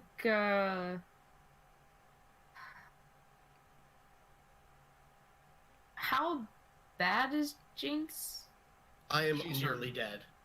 She's badly bleeding. Like she has to put pressure on that wound She's because it is very bleeding. badly burned. And it's smelling like almonds. Like I'm less than half my. I'm less than half. What the fuck? I am We're less. quoting Austin Powers. Because I somebody in am less chat- than half my health. Alright, so hold on a second. Let me look at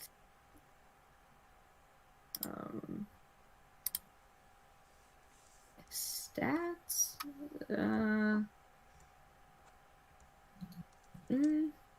I think what Leaf's going to do is like he's going, I guess, to take care of Jinx. Because he's not gonna have, unless he like comes over here and stands on this bed, like, you know, you could do that. so- yeah, but like that's going to be very weird standing on this bed and like Having to shoot an arrow. yeah, This is having to the shoot an weirdest thing arrow. we've Well, I had mean, to do this they're entire not like campaign. spring mattresses. They're just like- Yeah, but like hooves on, hooves. Okay. So he's just gonna go and tend to Jinx. He's going to, take the cloth of his outfit, like, because he has like a weird, like, not really spandexy, but he's got like a black, like, undershirt type deal with his outfit. So he's just going to take. He's kind of got like a strap around like his shirt part. I'm pretty sure it's big enough. He's going to take that and he's going to wrap it around like either wrap it or like just put pressure on like her wound basically. Okay. You know. It kind of hurts. You know the, Well, yeah, the it's going pressure. it's going to, but it's also going to help as well. So I mean, Okay. he knows he's got like +2 in medicine, so like he knows a little bit about, Yeah. Yeah. I'm not gonna say that it's enough to like regain health, but yeah, it definitely helps with any that is bleeding. not or- that was not what I was wanting at all. Okay, so yeah, you tear off some fabric from your clothing and just kind of press it up against the wound, and it hurts. For Jinx, it's like this. It kind of feels like someone socked you in the stomach a little bit in an already sore spot, but it's definitely lessening the bleeding now. Your precious lifeblood is not oozing out of you as much. So is that your entire turn? I mean, I'm pretty sure I can't really do anything else much, right? Okay, well, I just didn't want to assume. All right. With that, it is the creature's turn. So, being pelted with snowballs, hypnotized by a strange lady creature, and then charged at by a massive man mountain and having a burning great axe cleaved into it. This creature's feeling very afraid right now. Oh. And with that, it crouches down and is going to take the disengage action to hop back up in the window and promptly hop out. I had a feeling. A heavy flow of blood. Would you consider? I interpret that as hostile. He's moving of his own free will. He's hostile. He's not taking a hop. Can I say something? If Anthony knew your definition of hostile, he would have reworded his ready action.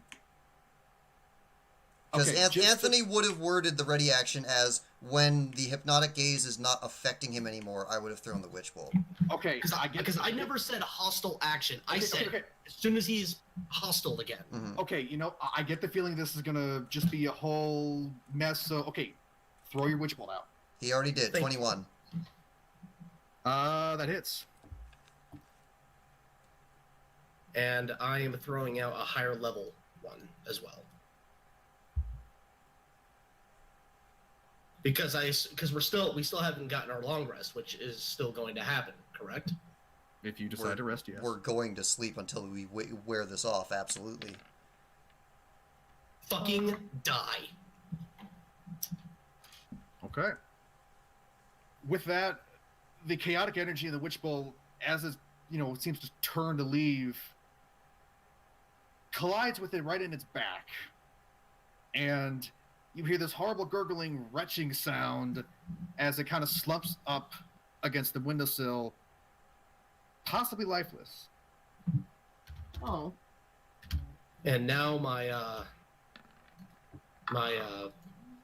wild magic surge goes off. Oh God.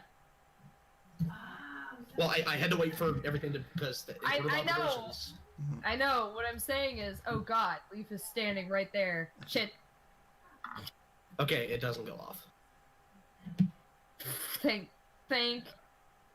Kami-sama. Yeah, that's not gonna do anything. All right.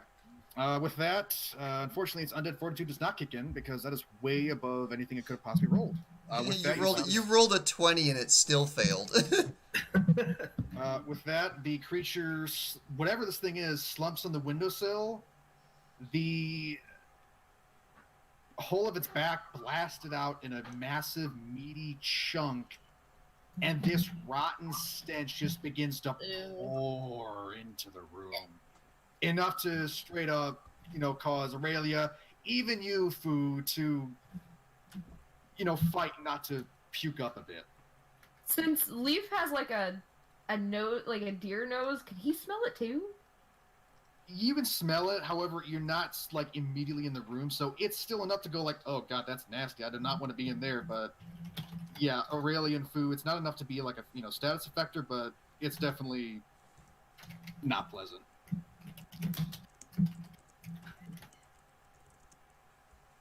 So, you just been attacked by the strange creature. Successfully beaten it. Jinx, you've had your bowels almost torn out of you, and the wound doesn't smell pleasant. There's no sense of you don't feel like there's any infection or poison, but yeah, you're feeling pretty rough. And this thing is currently hanging halfway out of your window, dead. You want a refund?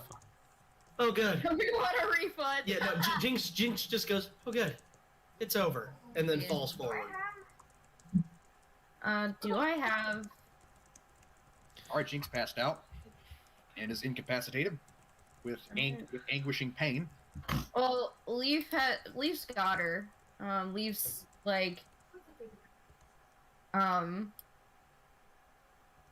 she's passed out. I'm pretty sure he can hold her bridal style, can't he? Oh yeah, he can. I mean, yeah, and just to be clear, and I apologize if I'm overswing, but there's no bleed effect. Nothing is currently causing Jinx to lose further health. It's just a really bad cut. But yeah, no. But I mean, she's unconscious at this time, and Leaf's the closest. So he kind of he picks her up bridal style, and he keeps the wrap thing that he had, like, with his clothing, just, like, pressed, as tightly as he can, around her wound. And he's gonna be like, we need to take her and get her healed now. Like, this is bad. This seems to be a theme. At least once a session, one of our casters is nearly dead. Well, isn't that the point of having low health? That's like just that would have happened to Aurelia, so you took a bullet for the team. How many times has Aurelia been close to death and just hasn't died yet? Actually, how much damage was it that you took in one swing? 13 damage. 14 slashing damage. I would have been at 2 points of health. I don't know. I thought I was at 7. Okay. Yeah, I would have been at 2 points of health. I thought I had 17. Okay. So I would have been... Fuck. Don't breathe on me. Yeah, I sneezed when it knocked you out. But yeah, okay, so... Jinx is knocked out. Lief is holding Jinx, keeping the makeshift bandage on the wound. And this thing is still in the windowsill, bleeding now, and that stink is just getting worse. What y'all doing? What y'all want to do? Well, Can someone just kick the damn thing off the building so we can get this out of here? Well, Lief's gonna go and take her to, like, an infirmary or something. Like, he's gonna be like, I need help. Needs the helps. Tell me where the helps is, because I have no idea. I'll say you've been in town enough to know where all the major services are. There's no dedicated like infirmary. The closest place you're gonna get to healing and whatnot is gonna be the temple that y'all have been visiting.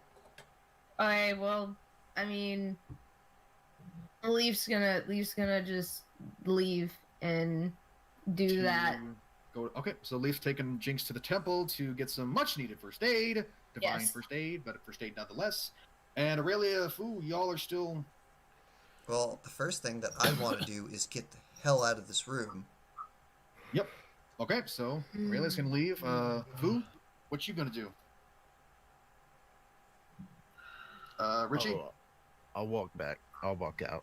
Oh, you're lucky. I just came back. Oh, You okay, bro? Yeah, I'm all right. I had to step away for a second, and then I came back. Well, step away-ish. I had to move to a different browser and listen to some stuff. Okay. Well, so long as everything's okay. Did you miss anything, or are you pretty clear on what happened? I have no idea what happened. Is it's dead. It's dead. Okay, cool. It's dead. It's currently hanging out of the window, like... It's dead. Jinx is passed out. Jinx almost got disemboweled. Lief's gone to take her to get divine healing, because she needs it. I'm getting out of the bad-smelling room, and I'm going to have a talk with the staff. And Yeah, Uncle I'm had coming no with you. idea what the fuck happened. I'm coming with you. Again. All right. So we're walking down, and we're gonna go to talk to the owner. All right. So, again, don't have an interior for every portion of the room, but y'all step down into the interior, and the woman who's only at the front desk is Hold on, a little Royce. frazzled and is looking at you perplexedly. What was that? What is that? A godly smell. Pause. Royce. You don't have to apologize for not having an interior for everything, because we'd already gone over this before, that we were going to start being minimalist with the maps and stuff. Yep. Okay, I understand. Yeah, I'm just like trying to remind you in case maybe you forgot or something.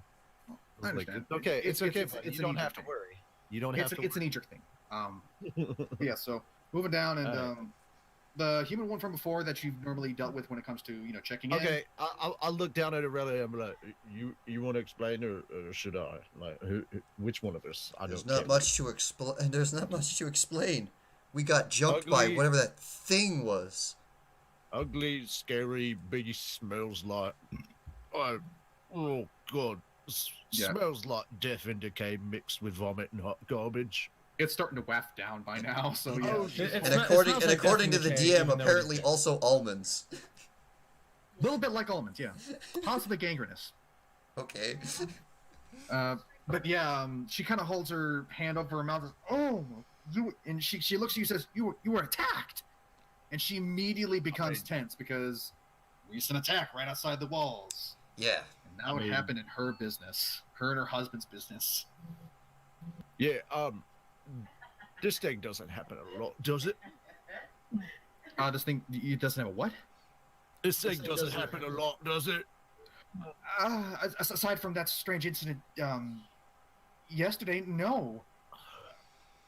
He looks over at Aurelia. He looks over at Aurelia and flashes back to, all right, trying to flash back and remember what had happened. Please, I need an update as to what the body looked like because it's been over a month. So the was body this flashed up? The body that you found outside of town that the guards were claiming was a wolf attack. Aurelia had looked at it and it looked like something that would have to be way more savage than what a wolf would normally do. There was no. Does the damage on that guy match the body that we just fought? Does the damage on the woman does the damage on the body of the woman or whatever match the creature that we fought? Do you think it would match? Like, would Fu be able to figure that out? You haven't made an attempt to actively investigate? Like, you'd have to try and look at the creature in depth, because right now it was in a dark room fighting you all. No, but I saw the damage that Jinx took when I walked by her. Oh, that's a good one. It's within a reasonable assumption it could have potentially been, like that, but... Okay. Uh-oh. Okay, so I'm just gonna say for the safety of the group and everything, I'm gonna be like, call the town guard. I think we may have found the thing that killed the lady yesterday. Yeah. It's just a safe assumption that, like, it just determined what dialogue I was gonna use with the innkeeper. So Fu, from his memory, would make a safe assumption that this is the thing that probably killed the lady. Potentially. Yep. Oh no, Fu has been out in the wild. He knows what a wolf attack looks like. That looked nothing like a wolf attack. Yeah, no, Lief knows what a wolf attack looks like too. Yeah, but there's also plenty of other creatures. We just went along with playing around with this is what the guards say, but we don't believe them. We know that story. Yeah, no, like, because I remember Lief, like, I don't think he saw a total extent like Aurelia did, but he did see something and it terrified him. It wasn't like a normal, like them saying it was a wolf attack. It completely terrified him. So Fu will ask for like a couple of rags and stuff to put over his face, and he's gonna walk back up there and check on Jinx and Lief. The one behind the counter, she's currently having her own rag for her face, kind of looks around and hands you a dirty, what looks to be some kind of dish towel. It doesn't have to be clean. Trust me, it's not going to smell as bad as what's up there.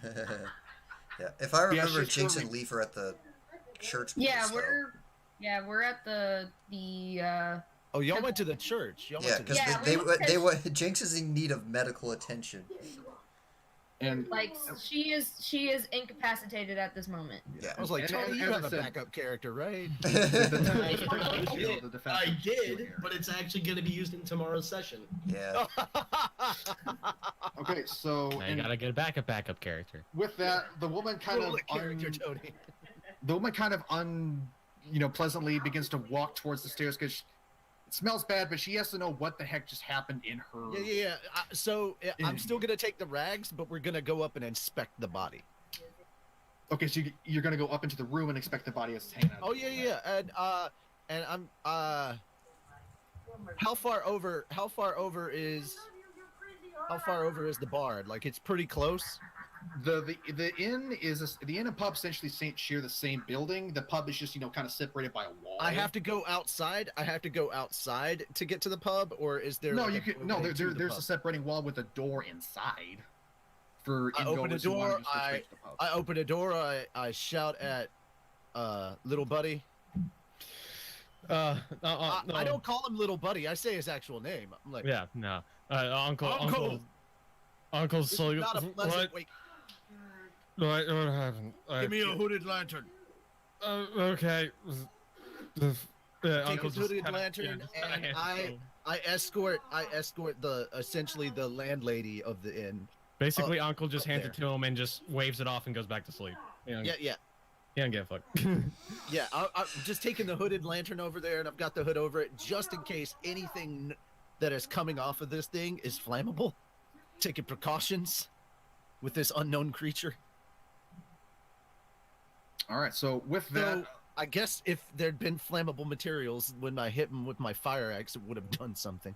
yeah, the fire, it's not like a flame, but it's enough. It kind of has a kind of a puff of fire when it initially connects. So it's a reasonable assumption to say that if there had been any fire capable, it would have ignited. So yeah, it's Well, not... okay, well then I'm not gonna put the hood on the lantern. We're just gonna use the lantern and go up so that we have something to see with and we have enough light to inspect everything. Okay. Well, the innkeep is currently already at the top of the stairs, and she's struggling to meet the room. But as you come up, she kind of is like, well, at least I can suffer through this with someone else. And you're gonna kind of goes to the room, and the light of the lantern, it illuminates the room, and it looks like the body looks largely human. In fact, it looks very human, with clothing that seems reasonably, at least pants that seem reasonably well made. And Those poor pants. You swear you see one of the toes kind of twitch. Oh. And the back seems to be ever so slightly rising. I just see he moved. No, I'm gonna grab my axe off the wall after. Okay, shortly before going to grab my axe, I'm gonna hand the lantern to the lady for her to hold. I'm gonna motion for her to, mouth over. It's like, hold on, hand up, the other hand over the mouth, run over. She just shakes her head like I'm not saying a word. Pull my axe off the wall and ready for whatever happens next. As soon as this thing makes a movement that looks like it's not dead, this axe is coming straight down across. I'm gonna go whack-a-mole on this body. Okay, so as you stand there, axe at the ready, essentially like lifting it over your one shoulder, just prepping it, you disturbingly begin to see this black kind of mystical aura begin to pulse through its core, and the blasted out back begins to slowly knit and re-sew, and muscle begins to weave, and bone begins to crack and regrow at a slow but steadily quickening pace. And that faint breathing begins to become a faintly audible raspy I'm swinging. I'm aiming to take the head off. Well, I'll say it's currently hanging with its head like out the external side of the window, so you then really pull can't it in. Then pull it in and get the head. Who cares? As long as it's dead. So it's all right. So is the head still attached to the body? Oh yeah, it just. Then I'm doing everything I can to remove the head cleanly from the body. Okay, So- well, hey, I'm not going to assume what you're doing with your character, Richie. So you're. Oh, okay. I'm just trying to clarify. I'm like, look, let me remove the head. Maybe that will help. If not, Okay. I'll remove every freaking body part until there's nothing. All right, Put them in grabbing separate the leg, jars if I have to. Grabbing the leg, you unceremoniously yank it into the room and just kind of kick it over and just deliver a coup de grace.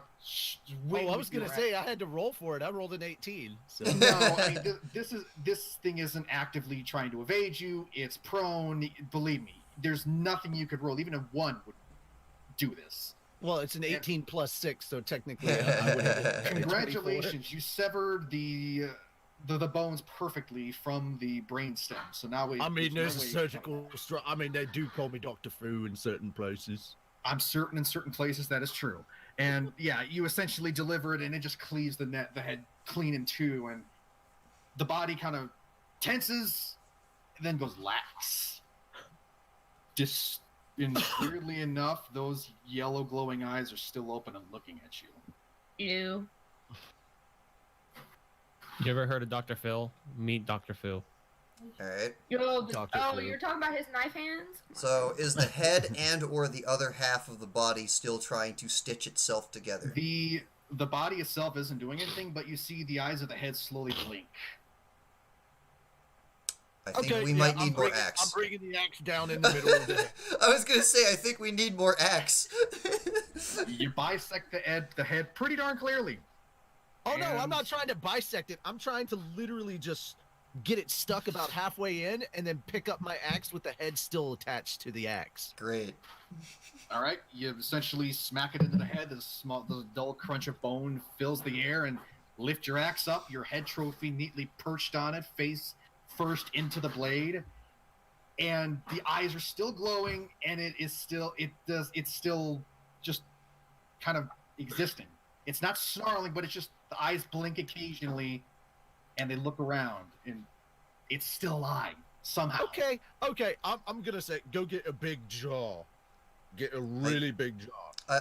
I'm taking this head out of the room. I don't want a chance that this head is even going to remotely connect to this body. Okay. I call for Aurelia, and I tell Aurelia to go.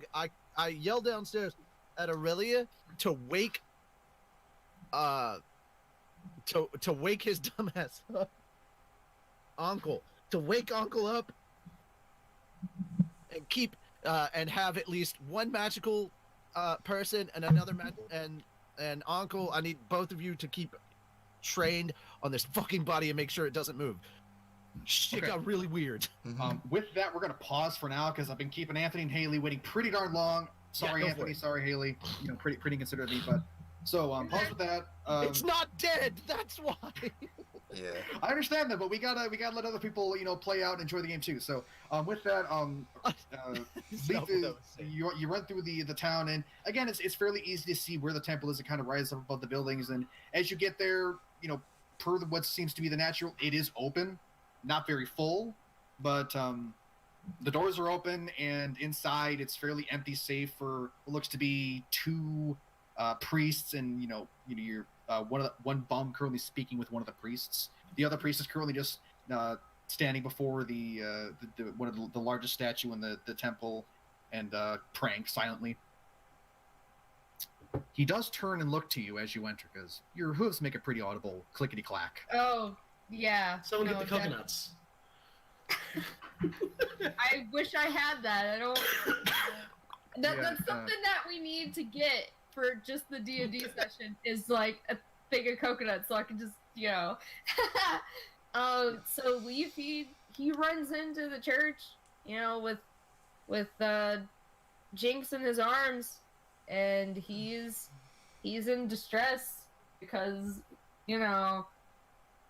And he's gotten more of a more close bond with Jinx because he's had to babysit her as many times as he has.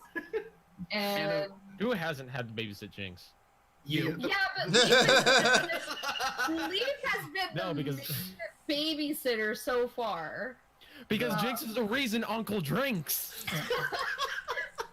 And No, mimics are the reason you drink. I just exacerbate it. Anyway, as Lief enters the temple, it's pretty self-explanatory. You're carrying an unconscious, visibly bleeding girl in your got arms. blood on him on him at this point, and the priest is young. He looks like he just started out his life as a priest. His priesthood. He's 19 years old, and he looks at you, and he's a young human. He's a young human male. Hair buzzed short and crimson robes, and he just looks at you. His eyes go wide, and his face just pales. Lief towers over him, and he's holding a frail little girl, and he's just like, "I need help, please!" The priest kind of looks like, "Oh my God, by Illinois, yes, of course, come." And he quickly ushers you over towards a larger statue that is likely a depiction of the goddess Eleanor that they worship, and he gestures to what looks like a small altar, and gestures for you to put it down and kind of pats it. It's kind of like a smoothly hewn, simple block of white marble, and just kind of pats it down and says, "Yes, here, come, lay her down. I will do what I can." Alright, so Lief he walks over there with him, and he places Jinx down. He kind of has to, I guess, depending on how tall this marble table is, or it's not whatever. very tall. It's meant for religious ceremonies, not like sacrificial, but it's 3 or 2. He kind of just kneels his front legs or whatever, and kind of places her down, and he's really freaking out. He's worried. He's like, oh no, like he doesn't want her to die. Yeah, the priest is likely thinking the exact same thing. You know, this You're here for the holy this is probably his first night, you know, serving the temple. So kind of a trial by fire with him. But with that, even though he looks visibly frazzled, he does, you know, kind of, you know, take a breath and he reaches into his robe and pulls out the crest of Eleanor and holds it up, and he says a few soft prayers underneath his breath before holding the symbol over Jinx, and it starts to glow with a faint divine light. And Jinx, even though you're knocked out, you know, you can see this visible wave of relief pass over her body as the pain slowly begins to fade. And while the robes are still stained with crimson, the faint tear marks in it, you can see the deep gouges slowly knitting closed. And it's not perfectly healed. There's a visible scar. It looks like the priest who helped you did just enough to essentially, you know, close the wound and heal everything enough to allow the body to take over from there. Yeah. Yay, Jinx is no longer bleeding, and the priest just kind of lowers the sigil in his hand. He's just like, this was my first night. Talk about first date on the job. So she should be okay. I didn't sense any evil in her, so some bed rest. Yeah, bed rest is good. Bed rest, food, water. You get the sense beyond just healing in the divine sense, he's got little to no idea of how to actually medically heal somebody. yeah, Well, Lief, he looks over at the priest with like tears in his eyes, and he like fucking hugs him, and he's like, "Thank you so much!" Like he was just so fucking happy that she's going to be, you know, quote unquote, okay, as long as, you know. This has been a night. Yeah. The priest kind of hugs you back. It's almost as if, like, you know, he needs to, you know, hug someone just to be like, okay, it's gonna be okay.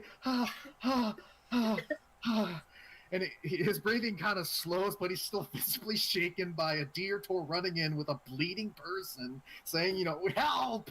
But yeah, he kind of, you know, settles down, and he's still kind of shaking in his breath. The breathing is still kind of uneasy, but he's just like, okay, well, I think I need to go lay down. Your friend should be fine. I don't advise doing whatever happened to cause that. If it does happen, I'll try and help. If it happens again tonight, please You'll don't let it happen again tonight. And she's like, it's my first day. When the worker has to go lay down because you came in with someone who's injured. Yeah, essentially, you scared the shit out of the new hire. Congratulations. Well, it's probably the first time he's ever seen a deertaur, so you know. Yeah, this was a bit of like a holy shit, so much is happening, 100 miles an hour. But yeah, Jinx is healed. So, you know, is she okay to be moved? Yeah. Oh yeah, there's no more bleeding. Like the bleeding itself, whatever was causing the body to bleed, you know, bleed and lose blood is healed. There's just a scar. Like this wasn't high-end, you know, mend a severed arm magic. This was a magic like, okay, we'll stop what's currently killing them. They're good for now, but probably shouldn't be jumping back into whatever the hell did that to them. Yeah. Well, so I guess he's going to, you know, thank the priest again, and he's gonna gently pick Jinx up. Yeah, and Jinx heals 2 hit points, by the way. Yay. He's going to gently. Just 2? It doesn't matter. We're gonna get a long rest before anything else happens. Okay. We hope. We hope. Like, lost 14 points of damage. Games. Man, that's free healthcare. So Lief's going to gently pick her up. Look, Tony, you got free healthcare. Just be happy with it, okay? Fuck, So- I wish I had free healthcare. Fuck, Dave. Oh, Dave, hi from Dave. Canada. Well, I mean, Alright. Lief's going to gently pick her up, and he's going to, like, you know, kind of still sort of bridal style, but he's, like, going to hold her a lot closer to him, you know, now that he knows that he's still gentle with her, but he can still kind of, like hold her head, like, closer to, like, his chest and all that. gentle and Especially, matronly. yeah, he's just like, you know, if anything happens, as long as she's close to him, you know, his horns will do the rest. Like, you know, he's in protect mode, so he's got her just in his arms, her head just like pressed up against his chest, and he starts walking back to where Fu and Aurelia and everyone else is. See, okay. Tony, aren't you glad that Fu didn't take you? After this, he'd have thrown you over his shoulder with one hand on the axe and everything. Like, he'd have been in protective mode, but you'd have been bouncing on his shoulder the whole time. Yeah, there would have been some further internal bruising, so probably not the... But anyway, so I'll say right as everything wraps up with Lief and Jinx, they're heading out just as Fu has decided to get a fucking jar for this shit. He's like, okay, so here's what I need to happen. Fu's gonna take in control of the situation here. All right, I want the two of you to stand ready at the door. There seems to be some kind of magical shit going on. The body is kind of healing itself, and look, this thing. He shows the head that's still attached to the axe. It's still fucking blinking. Yeah. Uncle kind of just like Uncle's still like it's got like a thing straight through, like halfway through it. It's still blinking. Like it's still blinking, and the jaw seems to kind of slowly yawn open as if it's trying to make some noise, but it's just silent. It's Uncle trying to wake up from his drunken state, saying, "I'm talking to a head on an axe, telling it to no quiet." Well, Uncle trying to shake off his drunken state is like, I missed some fucking shit. Yeah, you did. You had some strong hooch, but it wasn't so strong that it fucked you up this hard. Well, yeah, well, I mean, I'm just saying. He was still also asleep. Japanese courage, Pat. So Fu's hand comes down on his back and is, wake up! Shit's going down. Well, what I'm saying is he's been woken up and he was drunk. So I would think he'd be somewhat groggy. You're a little groggy and you're not that lethargic. You're a little groggy and just the slightest hint of a hangover, but you know your body is still. You're not gonna worry about the hangover now when Fu's hand contacts with my back is gonna be broken. That's gonna be where the pain is. You're gonna be fully awake, buddy. Actually, screw it. Fu, roll a strength check. Oh god. Make a D20 Better plus hope 3. I roll low. Oh my god. Okay, this is sad. What am I adding? 3. 3. Please don't throw me into a wall. Here's the thing. I rolled a 6, like in total, 3 plus 3. Okay, so it's enough to kind of give you that concussive thumpy feel in your lungs when someone gives you really good full palm thump on the back of your back, but it's not enough to do what we were all thinking of, like throwing on your back. No, it just kind of it's like a big thump, and you're like, oh, that hurts, but it's not close to the head. I was okay, so it's like, ow, okay, I'm awake. I'm awake. About throwing out his back, and more worried about if I hit him too hard, he was gonna go sailing into the wall. Okay, I'm awake. What's going on? Fu just shows him the axe. The thing of the axe is just... Look at his hand. It's blinking. What the fuck? Now you're awake. Okay. Here's the crazy thing. The rest of the body is still in there, and it's kind of sort of healing itself, and it moved, and I took the head clean off, and the head kept blinking at me, and it's creepy. So I'm gonna go get a jar to put the head in because I don't want a chance that the body. Okay, so Uncle has no idea what the fuck just happened. So it's like, I'm gonna get a jar. Okay, listen, look. This is Fu hurriedly making a plan and rambling. Damn it! I mean, technically the bar is closed, and I don't give a fuck. I don't give a fuck. I'm gonna find a jar.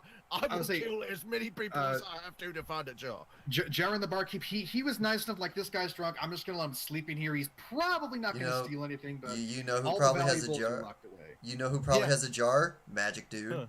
Which we probably should give the head to anyways. No, hold on. You want to hear something really funny? Where's the pea jars? That sounds about right for this thing. Yeah. Oh dear God. Yeah. What's the name of the magic dude that we're doing? I'm just gonna keep it on the fucking axe. The name of the magic dude is Malados. Go give it to Malados. Malados definitely has a jar, and I think I want to give him the head anyways. Anyway. No, we gotta call the guards here for You're starting to hear boot falls outside the door. I'm just yelling downstairs. Guards up here! Well, yeah, you're already hearing boot falls from outside the door, and it's likely understandable that Somebody else heard that No, thunder wave. we're in the hallway. We're not in the door. We're not in the room. We're in the fucking hallway.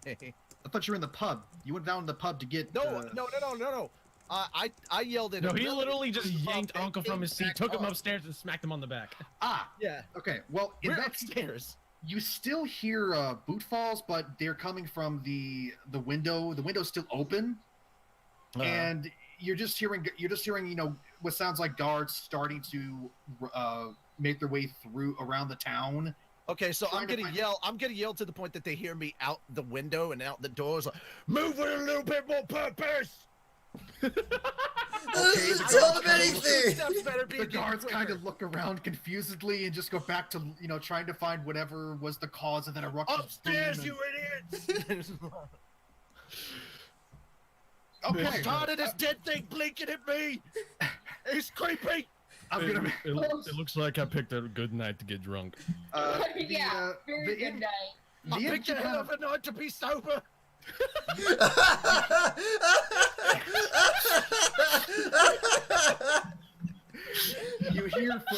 You hear heavy footfalls coming from the hallway, and That's the title. I'm sorry, but that's the title of the video. Hell of a night to be sober. That's the title. you hear heavy footfalls coming once again, but this time it's coming from the hallway. The innkeep as soon woman. as they're up the stairs and on the hallway, I immediately turn to them and I go, "Have you ever seen anything like this?" And I show them the head that's still blinking on my axe. Well, okay, you hear footfalls, and into the hallway steps the innkeeper, followed by two guards. And as you thrust the head out, you nearly clock her in the face. No! I didn't move right over to the thing. I'm still in front of the door. I just turn and show it to them. Yeah, you said you show it to She's him. not. No. It's the stairs aren't that close to the doorway, are they? No, but she's leading guards to you. She's in front of two guards that are currently hurriedly going towards the room. So basically, she's running forward past the stairs. Have you seen anything like? Oh my God! I'm so sorry. Yeah, the woman kind of goes, "Oh God!" and she just barely dodges out of the way as these two guards kind of look and they step back and like, "Oh my, what are you?" And they immediately draw their swords, Yep. seeing. Yeah. Look at this fucking thing! And one of the That's what I said. well, I said the Uncle first being- sight is gonna be him with the axe. Uncle seeing two guards drawing their swords, immediately throws his hands up. I didn't do it. and you actually see a familiar face of Joe/Dave the guard looking at you, and he quickly draws his sword and says, "Good God, what are you doing with that head on an axe, you madman?" And he's, Look at it! It's blinking! "It's a head!" And the innkeeper quickly kind of raises her hand and says, No, stop! And she takes a I minute turn and and says, show it to them, and the thing is still. And the head is just. yeah, and it's a bit of a tense moment. The guards are standing there with their blades drawn because, again, you're waving just a head on an axe to them in a split second, but they do eventually see it is blinking, and then the innkeep points in the room at the body that right now no longer has a hole on its back. The body is regenerating. And the guards kind of look at each other and Dave just says, "Right, John, Okay, John now, I have to take care of the body. I'm a fucking god. Do I look like I have a jaw?" Well, then here, you take the head. And he, You take it. I hold the axe so he can pull the head off the axe. I go, fine, you take it. you know, what, This is turned into some Abbott and Costello shit. you know, just for the hell of it, make a persuasion roll. I No! love the idea of like, I didn't get paid for this. Alright, fine. When you fucking believe it, I came around to the same die again, a natural fucking 20. You can't use that dice. Okay, that dice is banned. I exile that die. No, I mean, I went through all the other dice that I had. It gets to Okay, that one and I roll a fucking nat 20, man. With But that, the entire situation of it's just like I this love isn't that I my have to job. put my Take dice the in fucking dice. head then. Okay, I love that I have to put my dice in dice jail because I roll well with it. okay. Dice With- timeout. With that, moving on for brevity, the guard, it's so much at once. He just kind of goes, "All right, fine," and he grabs the head, and with this sickeningly wet, squelching schluck, you just see it goes, and these few Now put it strands of, somewhere where it can't get away, and I turn and I go back into the room. he's just holding it at arm's length and he's just blinking at him as these strands of gray brain matter drip from the massive, cleave in its head. And he's just kind of standing like, oh god, it's blinking at me. Oh. I told you. You hear me from the other room shouting, I fucking told you. He just kind of hands it to the other guard, and he just kind of shoves it in his chest like, "Hey, you take it." And the other guy's like, "Oh, I don't want this." Nobody wants this. I love that we just had a game of hot potato with the guard. Yeah, you had a game of hot zombie head. And, If you look closely enough, it's trying to say something. Joe/Dave just kind of says, "You know what? I'm gonna go get the cat," and he just turns around and he just leaves. Like to go and get the cat. Oh, the poor Captain. Captain, it's blinking at me. Yeah, so, It's blinking at me. The other guard who, again, he's fairly young and he's standing there looking at the head and he's just kind of like, I don't know what to do with this. So he's just standing there looking around.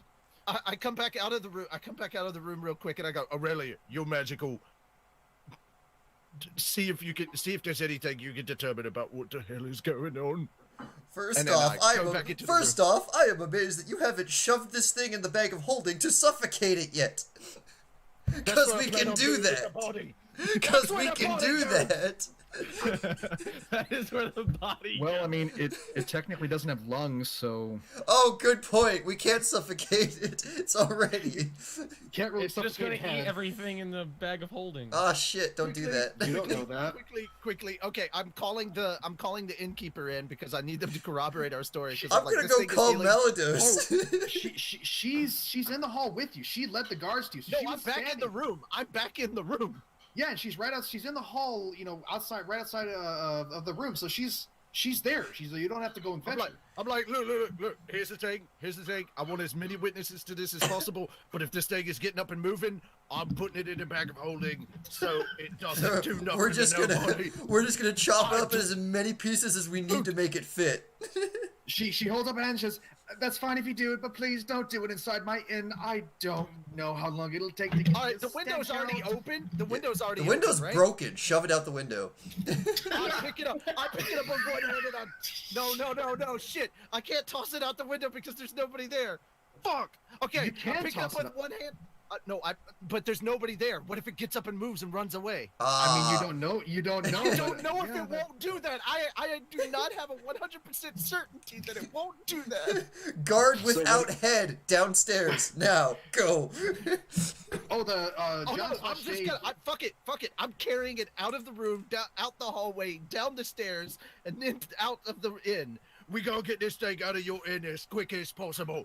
Move, people! And I'm like, the body, even though it doesn't have a head, its head stump is like oozing this black, icky, ichor like blood off your back, and it's gonna smell. But yeah, you get it out, and the innkeeper just kind of looks like, oh god, I'm gonna have to clean this, and she doesn't follow until she locks the door, and the guard with the head follows you because he's thinking, well, I should probably keep the head with the body.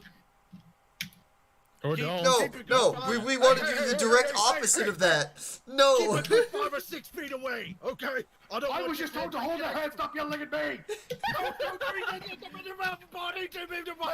And now everyone else in the inn is like, what's going on? Okay, just to clarify, the reason you're hearing is because I switched over to Goliath during that without really realizing it. So there's things that I said that he wouldn't understand. Oh, you're speaking giant right? Oh my god. I am speaking giant right now. I am literally cursing. Frazzle, every frazzle, single bazzle, expert I dazzle. know in giant. Yeah, the giant's just like, I don't know what you're saying. You don't need to know. In fact, it probably hurt your virgin ears. But yeah, with that, I mean, he is following you because he doesn't know how to handle this. And all right, I just look over at Aurelia and Ankel, and I'm just like, stay between him and us. I don't want that head near his body. I will show you.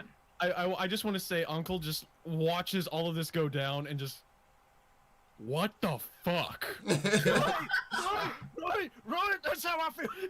Now, so Because Ankel has no idea what just the fuck happened. He just knows there's a body. And it's coming back to life in some way. Yeah, that's all he knows. Oh yeah, fucking Leaf comes in with an unconscious fucking Jinx. Oh, so right now, out of all the timing right now, now you have undead child.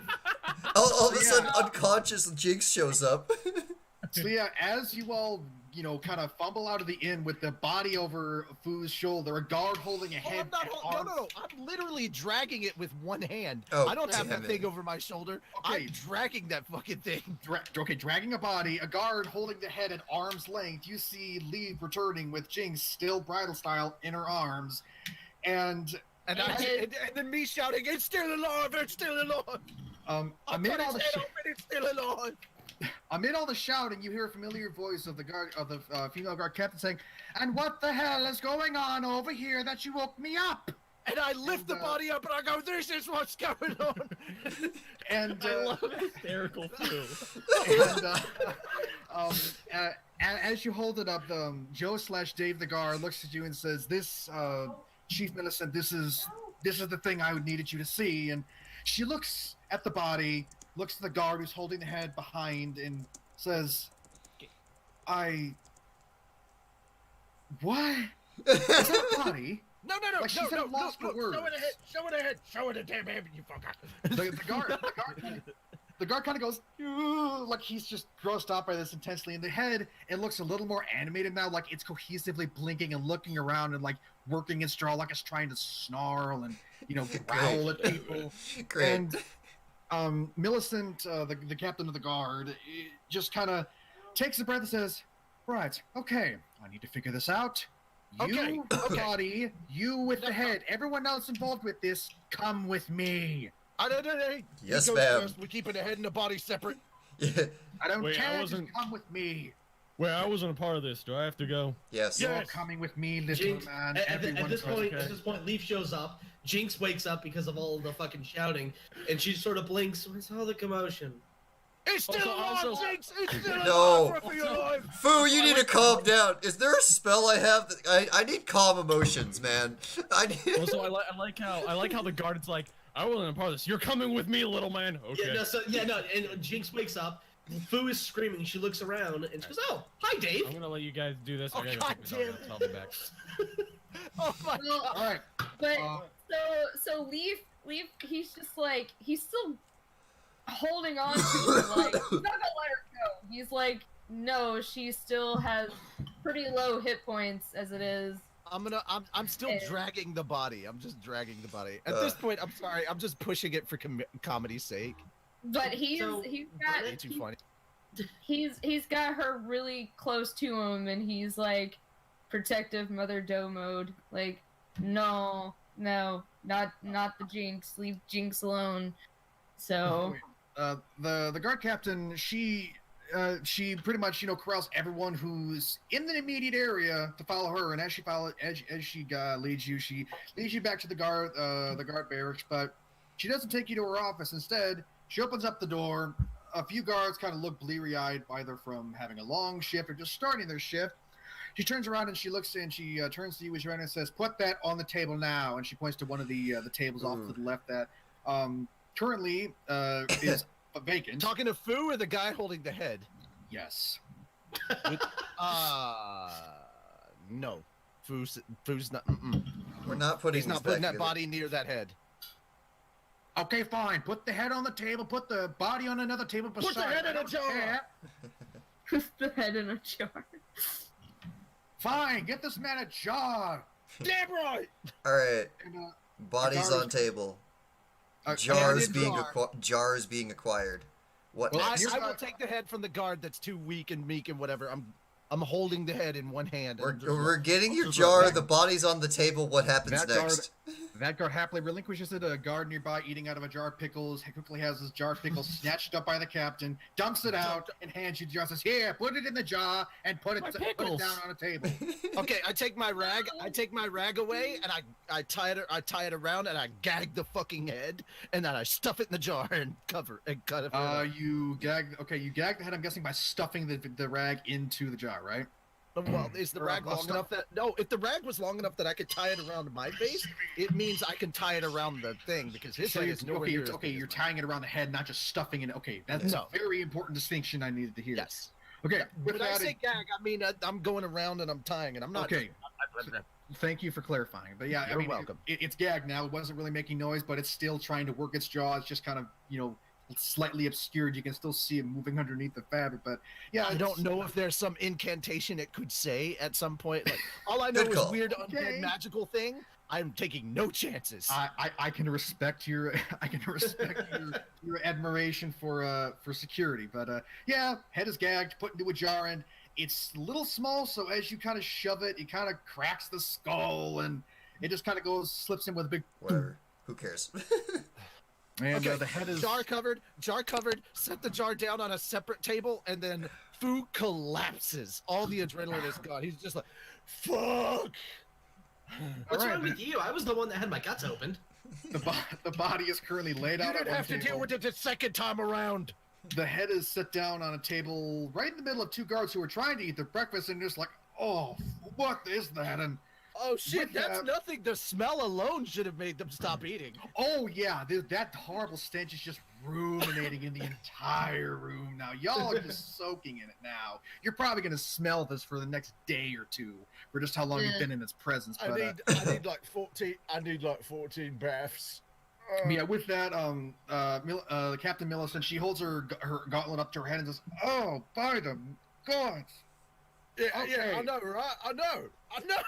Oh God. Okay. I set me X down, and I'm just sitting down on the floor. I'm just exhausted. Millicent looks around your group and says, "Okay, right now I have a body currently beheaded that is still moving, and a head that is still articulating. Could somebody explain to me a little bit about the situation that woke me up?" Two quick things before. He just not listening to you. At Jinx. Just looks at Jinx as if, hush. I know that's not going to happen. Jinx is actually still no. talk. You know what? The captain is just wants to hear something. She looks at you and Jinx and says, "Oh, fuck it. Okay, what can you provide detail-wise, little one?" Okay. Well, I mean, so the thing is, I was sleeping, right? And so... Yeah, so was I. Yeah. You didn't get slashed up. Quit your bitching. Oh, shit! Okay, at that point, Stu's just gonna step in. Look, this thing broke into their room and attacked. These are my compatriots, whatever. It attacked us. We thought we'd killed it. It had a hole in its chest. I'd cleaved most of its arm away, and this one took a lot of damage. So, he took her to the temple to get healed, and during that time, the body started healing itself and moving about, and then the head, so I took the head off, thinking, if you detach the head, but the head was still blinking, and the jaw was moving, and that's around the time that we made sure that, we called for your guards, and then they came up, and I was trying to show them the head, and it just kind of creeped everyone the hell out. Yeah. Yes, I can't imagine why. Okay, well, I appreciate you bringing this into the attention of the city guard. One other thing I may have noticed about said creature, based on the wound that this one took, your death that took place the other day. Yeah, okay, we already know that the wolf cover was bullshit. Pretty sure this thing did it. Yep. Jinx, show wound. Well, I mean, it's healed. There's you have a scar. Show the scar. You have a scar of leftovers. All right, so yeah, Jinx lifts up her shirt, showing her. You don't have to. There's a big gash in your outfit. I'm pretty sure. Oh, good point. And to reemphasize, I hold up one of the clawed arms. Yeah, we think this is the thing that killed that person. The scars are pretty faint, but they are visible, and the arm seems to kind of try to grab at whatever is grabbing it. But the captain looks into. And it says there is a mage we know that might be able to inspect this and give you more answers than anything we could provide, but that is talking about Malados. Yeah, we're talking about Malados. Yeah, exactly. We've been working for him, so we can transport this thing there if you prefer. I'd be grateful to just have it out of my hair, and if I was you, I think you'd want the same. But I wanted to make sure if it was okay with you, because I don't want to do anything that might be skirting the law in your town. Well, I would greatly appreciate it if you would leave the body and all evidence with the town guard. We will handle whatever needs to be handled in the legal fashion, depending on how our investigation pans out. Obviously, there's been a death. There's been a killer loose. Hopefully, this is the killer. Unfortunately, I can't assume. Also, I'm pretty sure that this may not be the only one of them. We don't have any evidence that this is the only one. Yes, but feel free to come to me with any evidence that you may have found. But in the meantime, you may leave this body here along with the head and go about your business. How the fuck am I supposed to sleep tonight? That's your problem. So she's just saying, well, that's your problem. I, for one, am not going to get any more sleep because I have to investigate this matter. Speaking of sleep, and Jinx just conks out again. I wish I had that ability. So do we all. You know what? I'm just gonna go. Fuck it. I'm just gonna go see Malados. I don't give a fuck if he's sleeping or not. Would it be all right if we brought Malados here? Up until now, I was drunk. Thank you for your contribution. That's literally all he has. Okay, I was literally asking her if it was okay if we brought Malados here to help with the inspection. Yeah. I don't really care. He's been a benefit to the town. You can bring it. He can come here. He's not locked away in his tower. Good. I don't think. I'm just gonna go inform him of the situation and ask that he, insist with your investigation. That's all. It might give me a little peace of mind, and I can finally fucking sleep tonight. Yeah. Jinx is tired and in need of rest, so we need to find a new place for her to sleep. I don't think the inn's gonna be the best smelling location anymore. Like I am literally like a hair's breadth away from falling into a rage again, just because of the entire situation.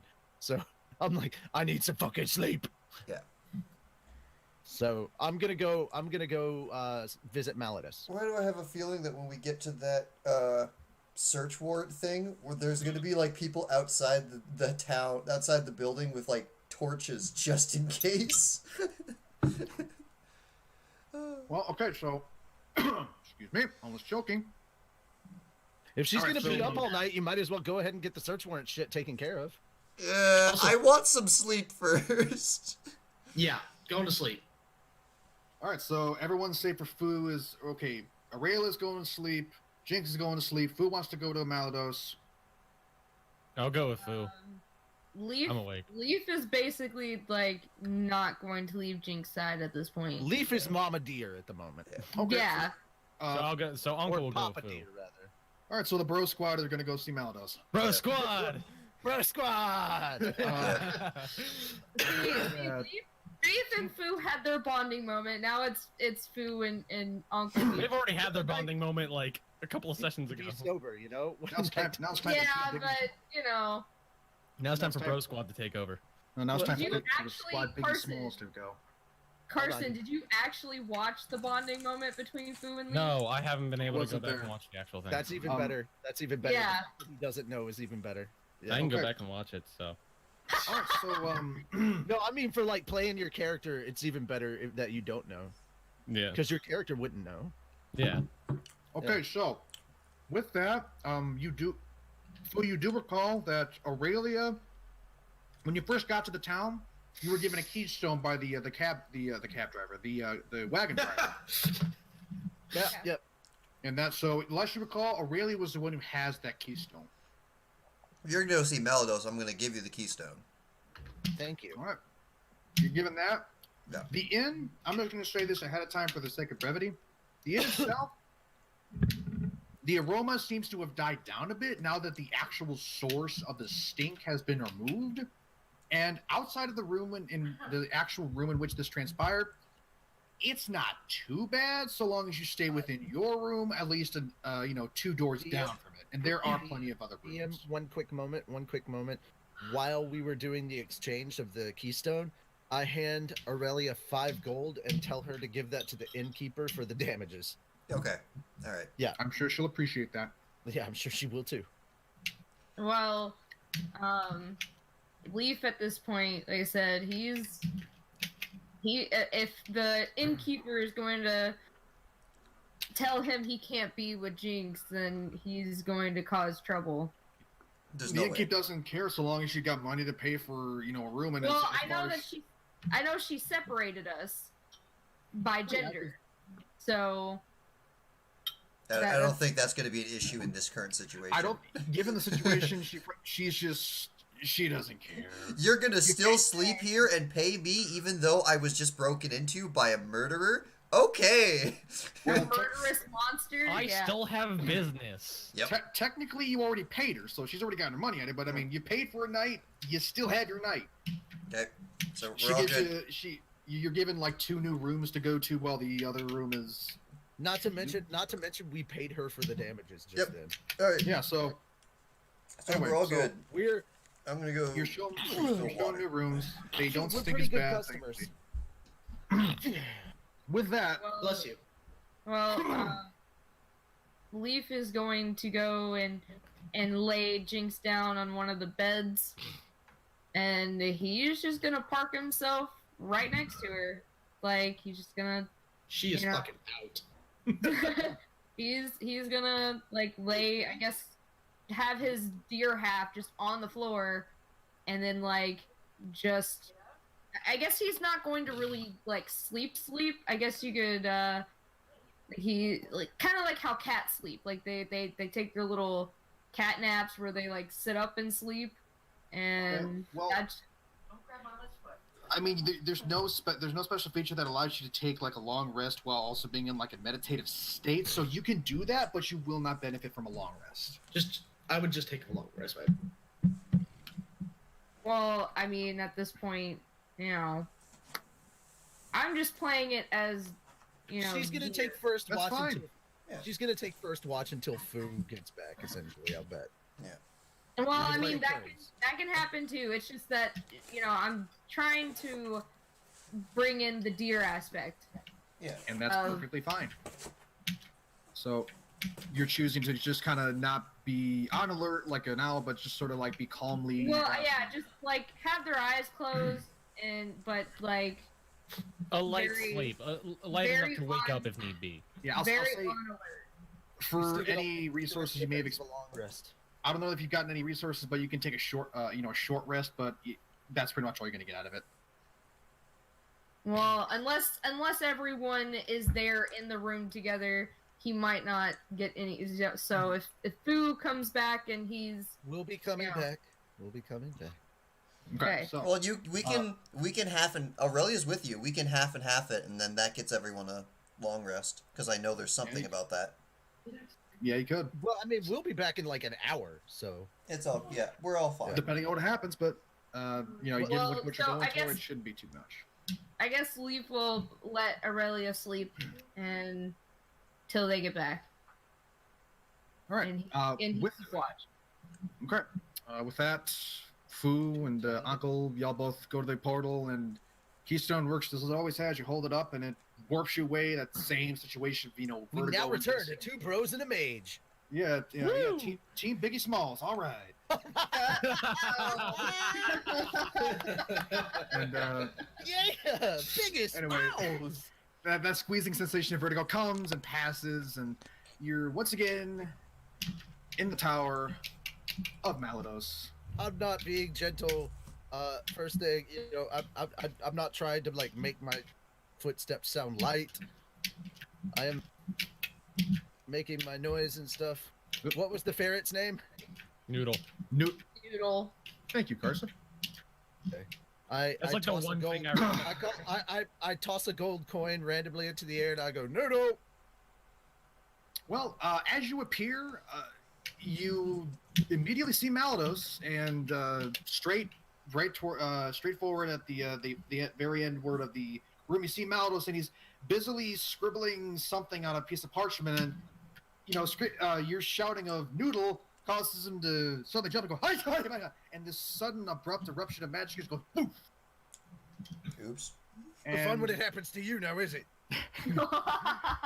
Noodle, on the other hand, happily bounds around the corner and then comes up to you and snatches the coin out of the air, chomping on it happily, before slinking back away beside Malados' side. Malados, kneeling in front of a now burnt-up piece of parchment and whatever writing utensil he has in his hand, kind of coughs and waves the smoke out of his face and looks up and he says, "Oh, yes, I wasn't expecting you at this hour. Yeah. We weren't expecting to have to be here either. Something went down.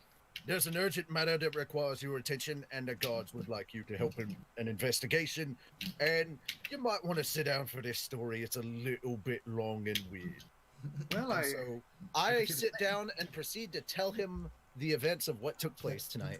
Does it have anything to do with the Black Death Fog? Maybe. Yeah, Most probably. That is a thing. That is a thing that I will bring up at the end of this. It's like, so I want to know if what we're doing with the Black Death Fog may happen to have something to do with this. And also, there was a poor lady's body that was mutilated last night or the day before, and we're pretty sure this thing is what did it.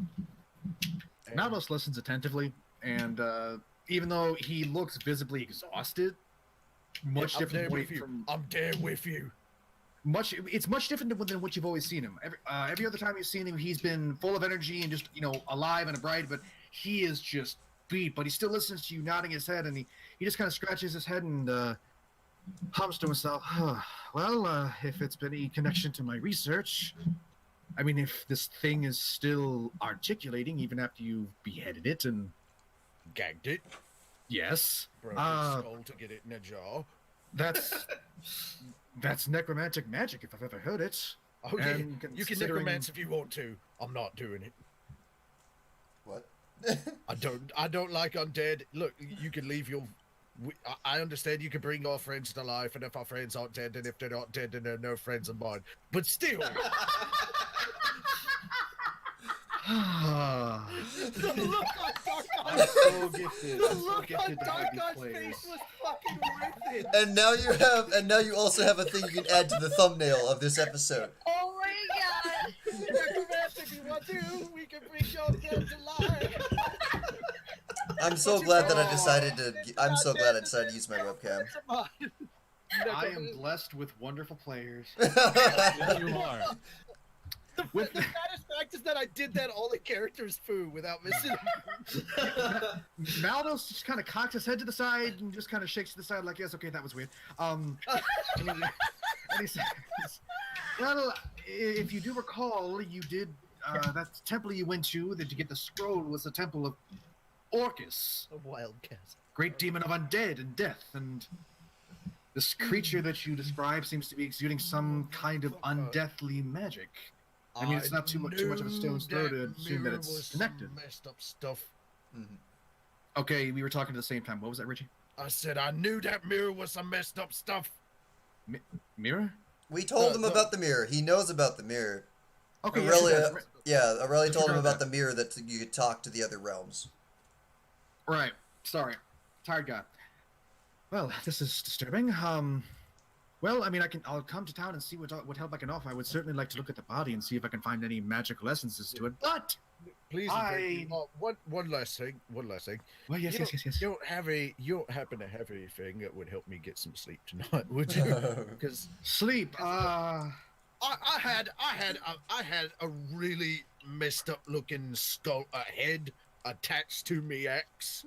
You know, my axe was halfway embedded in it, and it was still blinking and moving its jaw around. And that's not exactly something I can just rock myself to sleep to. Maldos after the blood you have painted on the walls. Maldos reaches into his robe and procures a very tiny vial. Like, the liquid in this vial, it's full, but it holds maybe a tablespoon of liquid. And it's kind of a frothy yellow. And he hands it to you and he says, This will knock out a Tarrasque. Use it. That description almost sounded like urine, right? I believe that was the idea. No, for a second it sounded like he said this will knock you on your ass. And I was like, well, also true. I will say in your exhaustion you hear both. And they are both very true.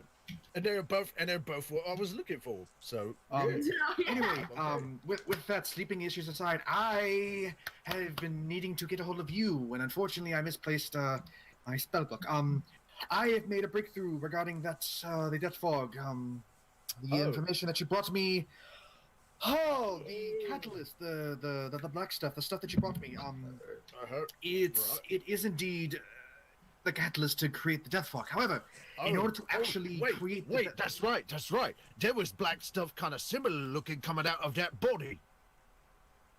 Yeah, was there? I'd say you didn't... It was oozing some kind of black stuff, right? So Fu might think it was the same. He might not know it's... I'll say the amount of time between it, that's beyond, your ability to recollect. It's a guess. It looks similar. That's the best a big that guess. What did Maldos learn about the fog? With that, anyway, it needs not a very large, but a concentrated source of raw arcane power, accompanied with some form of life. A sacrifice. These dark magic things always have to have a fucking sacrifice. Okay, the more he keeps saying that, the more I'm thinking that this body is directly connected to that shit. But yes, it needs a large amount of concentrated magical energy, but I mean, it'd be difficult to find. I mean, the most that you could get from it is getting it from already magical items. Oh. I don't know. Oh, shit. Okay, it's at this moment that I bring up all the magical items that got stolen that we were supposed to be looking for, and I bring that up. Would that do it? Maldos takes the list, and his eyes kind of furrow, and then he gets a worried look. We've crossed up the ones that we did manage to find. Yeah, and with that, I mean, he's still able to kind of read. And these things, how many days ago were these things stolen? Like 2-3 days ago? Roughly. Was it before the body was found? Was it before the first body was found? Is the question. Yes, This is before the first body was found. Okay, then that's an important clue. So we're now starting. Holy shit! Detective agency food. Detective agency. Hold on, ladies and gentlemen. What I missed? I had to go to the bathroom. You missed the catalyst. We were right about the black fog catalyst, but the catalyst requires a lot of magical power that would only usually be found by magical items, which were stolen and all this shit started after the fact. Like also, there happened. So essentially, you missed the birth of Detective Pikachu. Nice. Oh, God is dying. Yeah, there's another tagline. Yeah, there's another tagline for you, Darkon, Detective Pikachu. Very important development happening, guys. You see, as Maldos reads this list, his skin, he kind of wider. His complexion, his eyes widen, and his complexion kind of blanches, and he puts a hand to his head and says, "Oh my." As soon as I see that, I start handing the vial back over. I'm like, "You sure you don't need this more than I do?" Oh, I've got plenty. Trust me. Okay. The amount of magical energy from these items, while the majority of them are minor, you might want to have a talk. You might want to have a talk with the lady that owns this shop. What? I'm saying that Malados might want to have a talk with the lady of the shop in order to make sure that in the future this doesn't happen again. Provide some more help with explaining ways that she might be able to secure her items more, so that this doesn't happen again. Anyway, Malados is still reacting to this, and as he reads it, he looks up and he says, "This amount of potential arcane energy could produce a death fog eruption enough to consume this entire town, maybe more. The only good thing about in due time. The only good thing about this is that there's a large amount of items, and disenchanting items into their raw magical form takes time. A lot of time. So the only saving grace we have is that it's going to take time to do whatever it is they're doing to these items to extract the raw energy from them. But the more time we take, the more time they have to build up whatever they have." Well, where do we go then? If where's a good place that they might be going? I mean, I've been trying to find out how this works. I mean, I've kind of been out of touch with the town with my research, but I mean, look for anybody buying up a large amount of magical items. Look Or Look for stealing a anybody lot who's of been- magical items. The house Well, that we then are look- about to investigate that has potential for the magical item thing. And he Right, even so- says, well, then so I the advise entire investigating time- where they're taken. This entire time you've been sitting, just kind of standing here, not really contributing. You got anything to say, little buddy?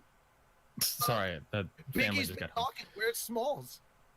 We're small. You're killing me, Smalls. You're killing me. Yeah, Biggie's the smooth one, Smalls is the smart one. Hey. Alright, so we Well, I'm not smart enough to get fucked by mimics, so hey. I mean, Moving on from that, Alright, poking I'm the just bear. gonna. so we've Check officially it or reached the die. point where the magical item plot has merged with the Black Flag plot. all of these different pieces are coming together. It's Yeah. all one giant conspiracy. Yep. I've cracked the case, little one. Uncle just pats him on the back shoulder as far as he can reach.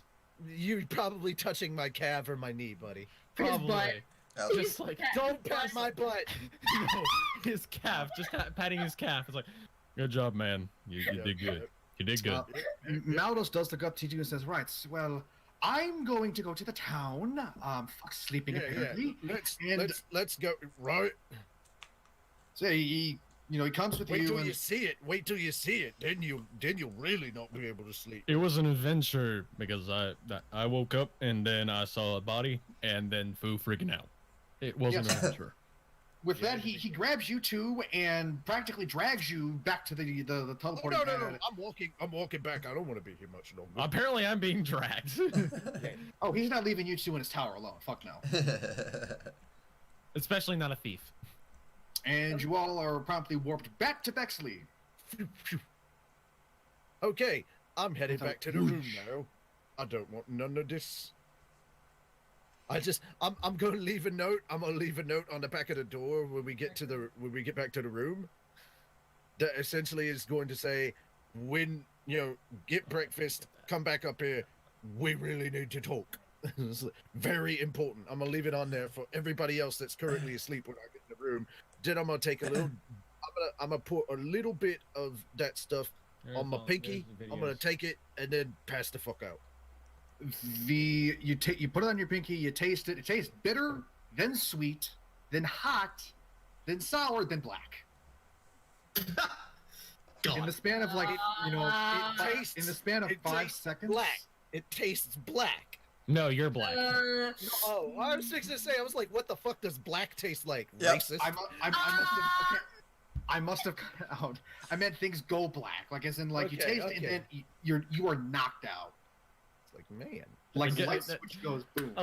Uncle's just kind of like I think Jinx So, knows what I purple can't- tastes like. Uncle just watches Foo fall asleep and it's like, I can't get a drink. I'll Like just, what's really funny is you watch as he just kind of pours a little bit on his pinky, just stares at it for a minute, lightly touches it to his tongue, and he's like, and you see Falls. do, and then all of a sudden, wham! yeah. You Uncle whammed, just kinda- you whammed so hard your webcam had to like recolor. And the best part is, I fell asleep right next to Lief. So Aw. so it's like Uncle's just like. So I'm sorry if I my like. head landed in your deer lap and woke you up. I apologize. But yeah, so Uncle's just like, there's like nothing for me to drink here. I'm awake. I might as well stay awake. I mean, if I were conscious, I would offer you a little bit of this. Like, here's something for you to drink. Like I'm just like I'm awake. I might as well stay awake. Unfortunately, as you passed out, the vial dropped from your hand, and whatever contents Oh were no! left in it. Pardon me. I did stopper it. Okay.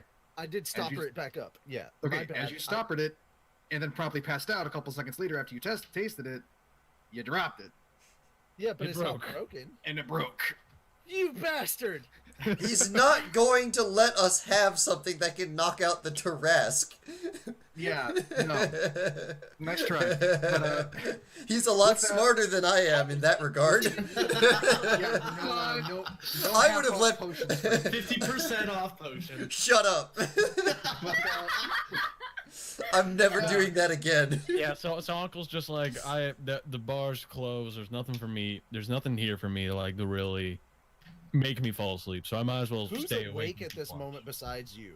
I mean, it's the morning. Technically, it is like 1, maybe 2 o'clock in the morning. The sun is.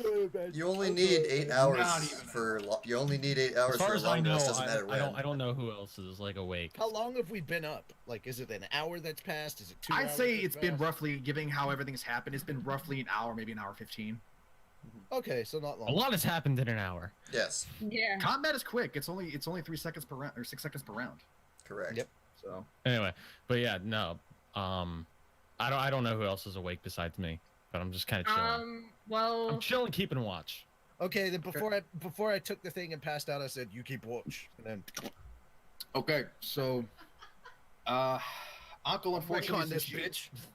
Uncle, unfortunately, since you two were also woken up, you have not benefited from a long rest. So just keep that in mind if you do decide to keep. He it didn't on. fight. He didn't lose nothing. Yeah, it's fine.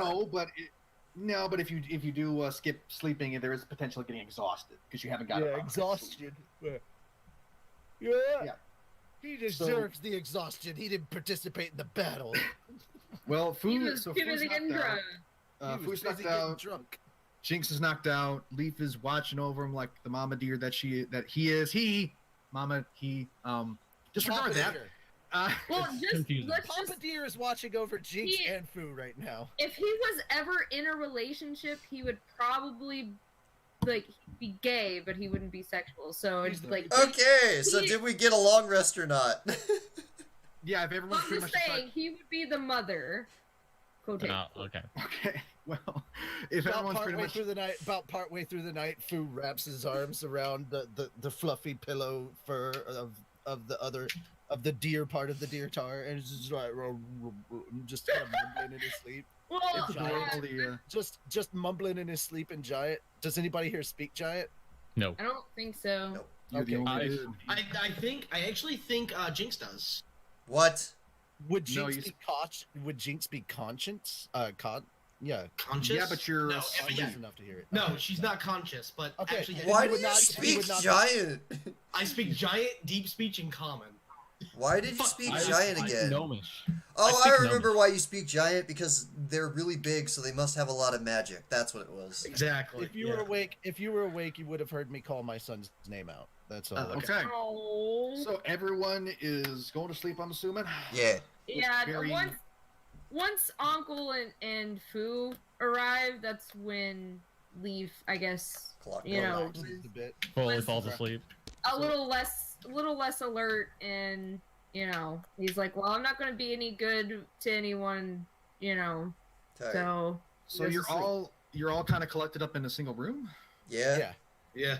All right, DM, it is very my cramped, question- but My serviceable. question, DM, is how bad were my nightmares? You regarding Did the potion this- or did the potion Roll- make it where I roll could You know Charisma what? save. You know what? No, make a wisdom save. Wisdom. Oh, Oh, goddamn it. I would have. I would have made him roll charisma save. Oh, dude. Oh, I s- dude. What is my wisdom at? Oh, You have a +1. okay, well that's a 20. Okay. You have some. You have some It's slight. the red die. I nightmares. rolled a 19, bro. You have a strange dream of the head just kind of floating in air, looking at you. And then it's Blinking. going, it blinks and then it just for the entire dream. It's nothing but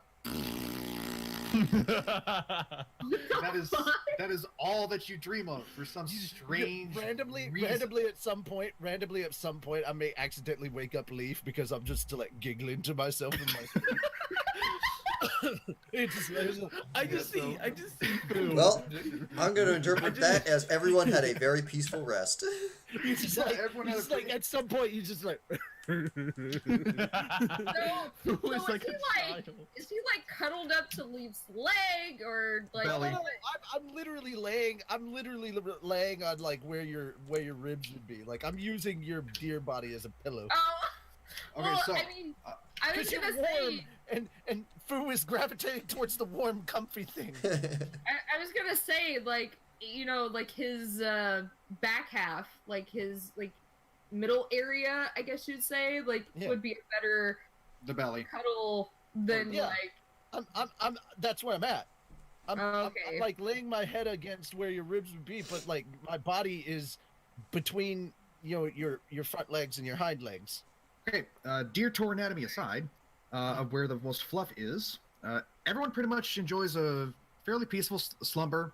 Nothing out of the ordinary, save for food with this raspberry zombie head, and you're all awoken a little bit early in the morning to a knocking on the door.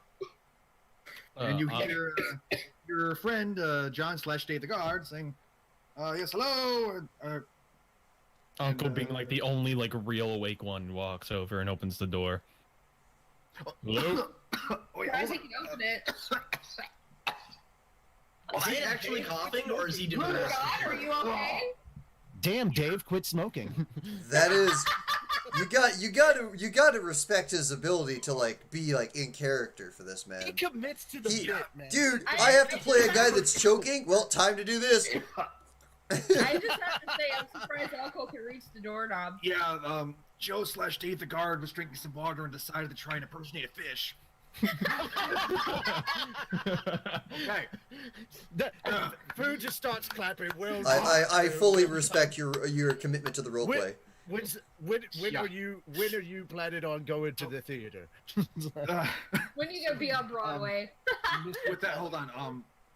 With that, as Uncle answers the door, Joe/Dave kind of looks down and is like, yes, I'm assuming this is where is your group, is everyone in there? Yeah, we're all in here. Yeah, we're all in here. A majority of them are asleep. I'm kind of the only one awake. Well, I hate to do this to you, but unfortunately, Captain Millicent is summoning your company. Oh, fantastic. She requires your audience. Oh, great. All right, give me a second. I had something to catch everyone up on, so we can do that on the way.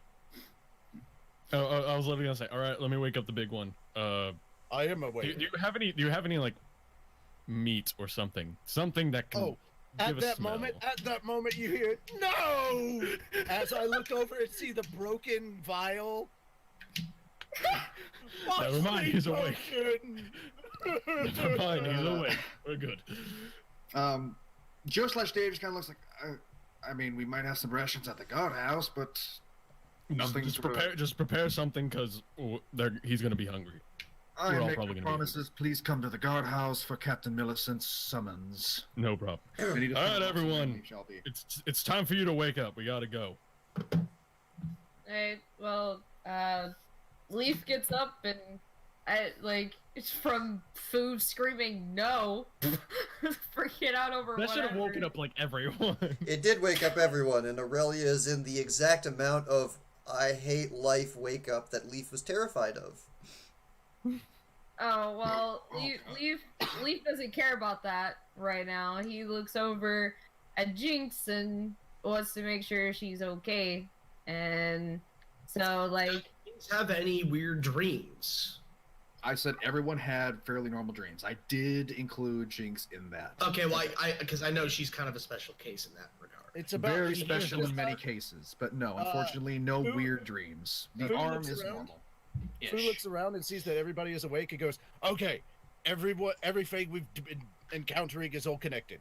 The body, the death magical items, and the magical items that were."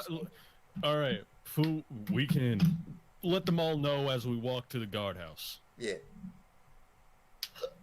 No, that's just how I wake everybody up. Well, and then I'm just saying, like going more in walk out the door. And just FYI, Joe/Dave, he just gave the message and left. Like you don't have a guard escort waiting for you. Yeah, we don't have an escort. I literally went downstairs. I literally left the room because I gotta pee. Okay. No, I'm just kind of like we can let everyone in. Like I woke up to a deer penis. I gotta pee. What? No! There is a room dedicated. You know what? God. It's not our fans. It's you. You're Moving on from phallic discussions, I was going to have Lief ask Jinx if she was okay. Yeah, I'm fine. Hungry. I think we're all hungry. Well, hopefully they'll have food when we get there. Yeah. And no As weird you hear- dreams, which was awesome. Good. As Fu is walking out the door, you just hear him chuckle to himself and go. Aurelia doesn't even want to know. And Alright. yeah, apparently he really needs to go to the bathroom. Like, that's bad. But yeah, I mean, as you leave, Who's leaking? Alright, anyway. surprisingly moving enough, Fu, as you leave, surprisingly enough, the disgusting odor that once permeated the hall is no longer present. Good. Smells like pine sol in here. No. Yeah, sure. The Yeah, D&D pine equivalent of sol. yes. Apparently, there is a lovely piney scent in the air. Hell yeah. What? And, No limit pledge? Fuck you. No, pledges for communists. What?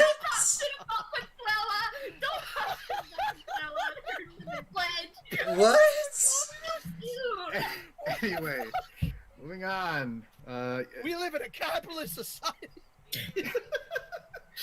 So, the bathroom facilities are You're the simple yet monarch. accommodating, even for a large Goliath of your proportions. Please have mercy on any who use it after you. I'm just peeing. That's all Okay. I'm doing. I believe this is where we follow it up Giants with don't yes piss and. acid. I love how we should just follow this up with yes and. Yes. For the sake of flow, yeah, nothing is. For the sake of flow. Oh my God! It's like Instead herding of- cats with you all the time. Instead of using a connecting word of keep. Instead of using a connecting word of I'm going to keep going now, just go. You don't have to Yeah. tell us you're going, just do it. It's a habit. Fu goes to the bathroom, and there's pretty much nothing out of the ordinary in the inn, save for the lovely scent of pine. Outside is a different story. There is a very palpable sense of tension in the air as, well, rumors got out. Somebody's, apparently a few of the guards saw what happened, and they got to gossiping. And guards are out in force yet again. As you can see in the distance, Well, good. there is a crowd gathered around the barracks. Oh no. Not a bit like not a rioting crowd, but like a crowd of gawkers and like, I want to see the weird thing. Where is it? Where's the talking head? I want to poke it. Kids. I hate the human Okay, are we race. seeing this? No, are we outside seeing this? Have we already left? I hate Well, humans. I didn't get any indication from any of you that you were stopping into the pub to eat.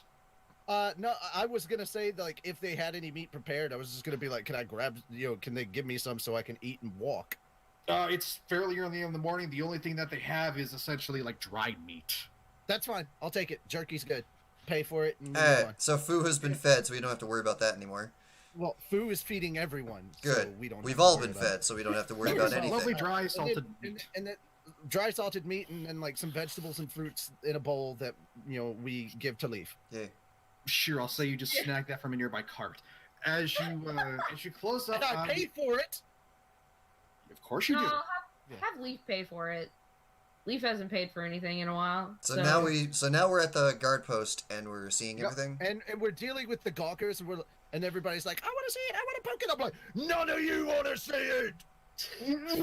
As you walk up, make an intimidation roll. There we go. This is.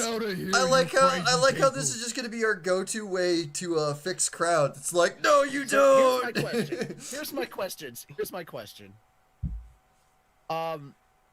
If this is the third die that I've rolled a nat 20 on, do I have to get rid of that too? No. You rolled a nat 20. Rolled a nat 20 on the green yellow lime die thing. Okay.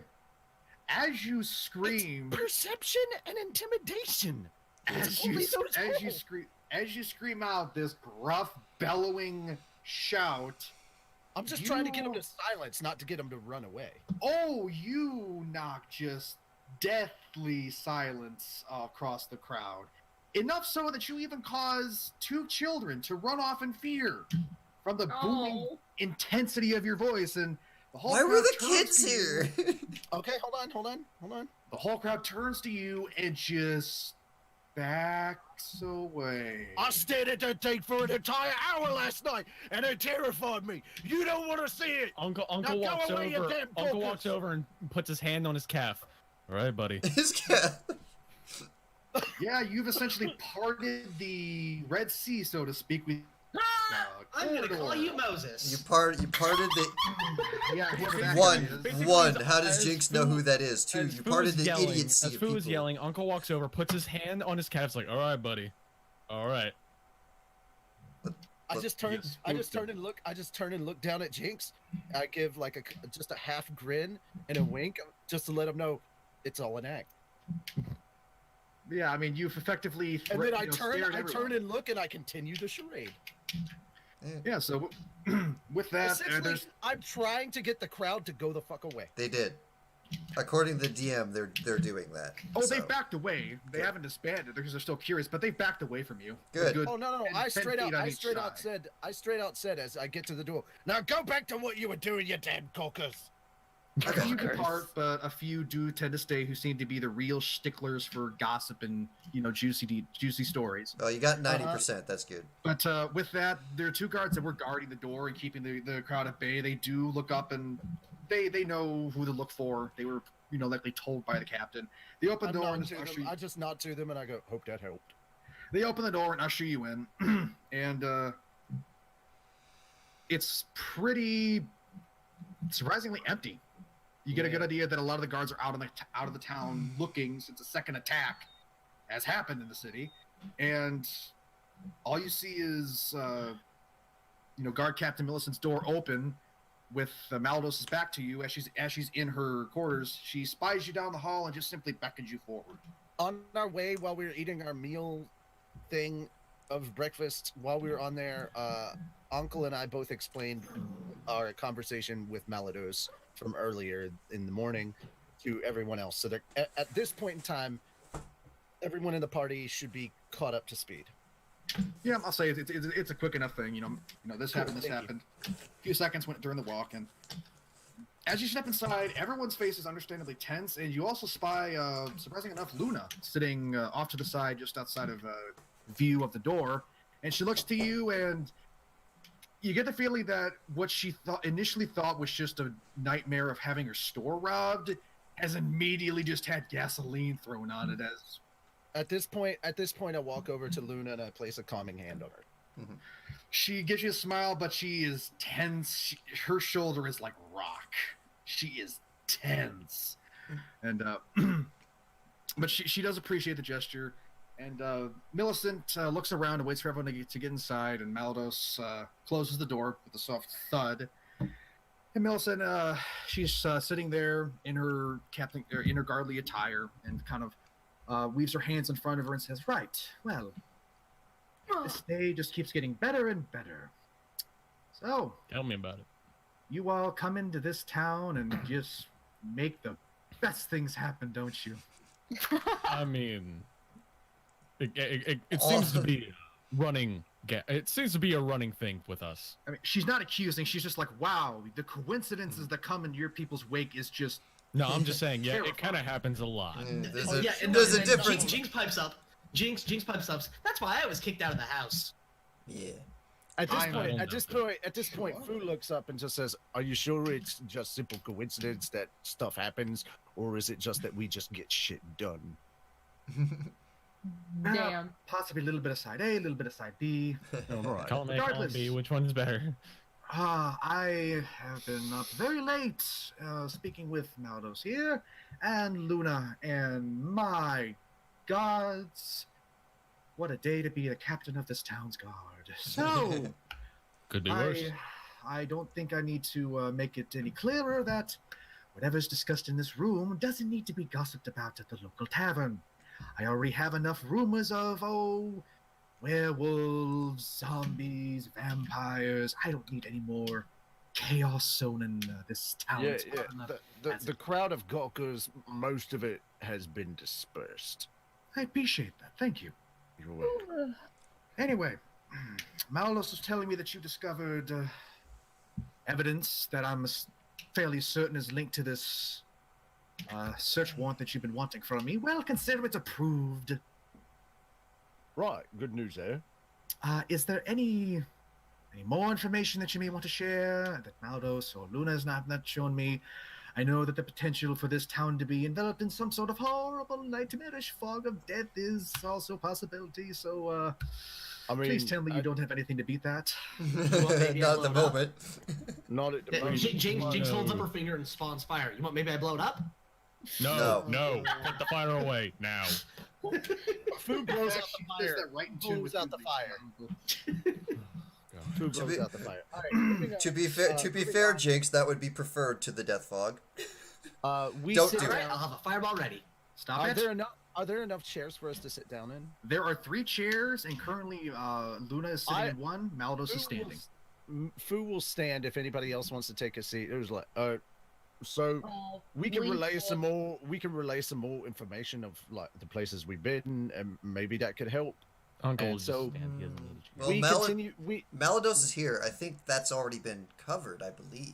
No, I was talking about like any of the stuff at the cave and Oh, things like okay. that, and our account of the town as well, and Yeah. you know, in more detail if we need to give it. But essentially, that's what we can do, or we can just go search. So those are the options we put before the captain of the guard. I totally forgot this little tidbit of information. You see, the head in the jar is currently sitting on Captain Millicent's desk. How's the head doing? It is Yeah. blinking, and it is actively staring at all of you now. Oh. I don't like that. Okay, So- at this point in time, that dream has kicked in. That like the memory of that dream has kicked in. Fu is just giggling. He walks over to it. He's like, "Who's a little good? Oh. Who's a little good head in the jar? Raspberry Who's a head." little good head in the jar? Yes, Yeah. you are."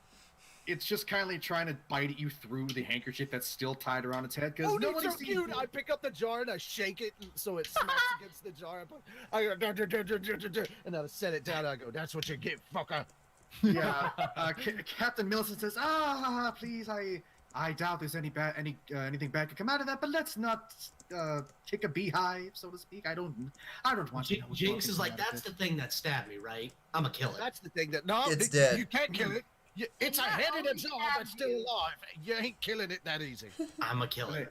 But anyway, Later. Captain Millicent looks to all of you and says, "So, with all that you've provided to me, I guess it's time to unveil a little more information that, well, is rather disturbing. Yeah, that'd be really. You see this head in this jar? It's hard not to.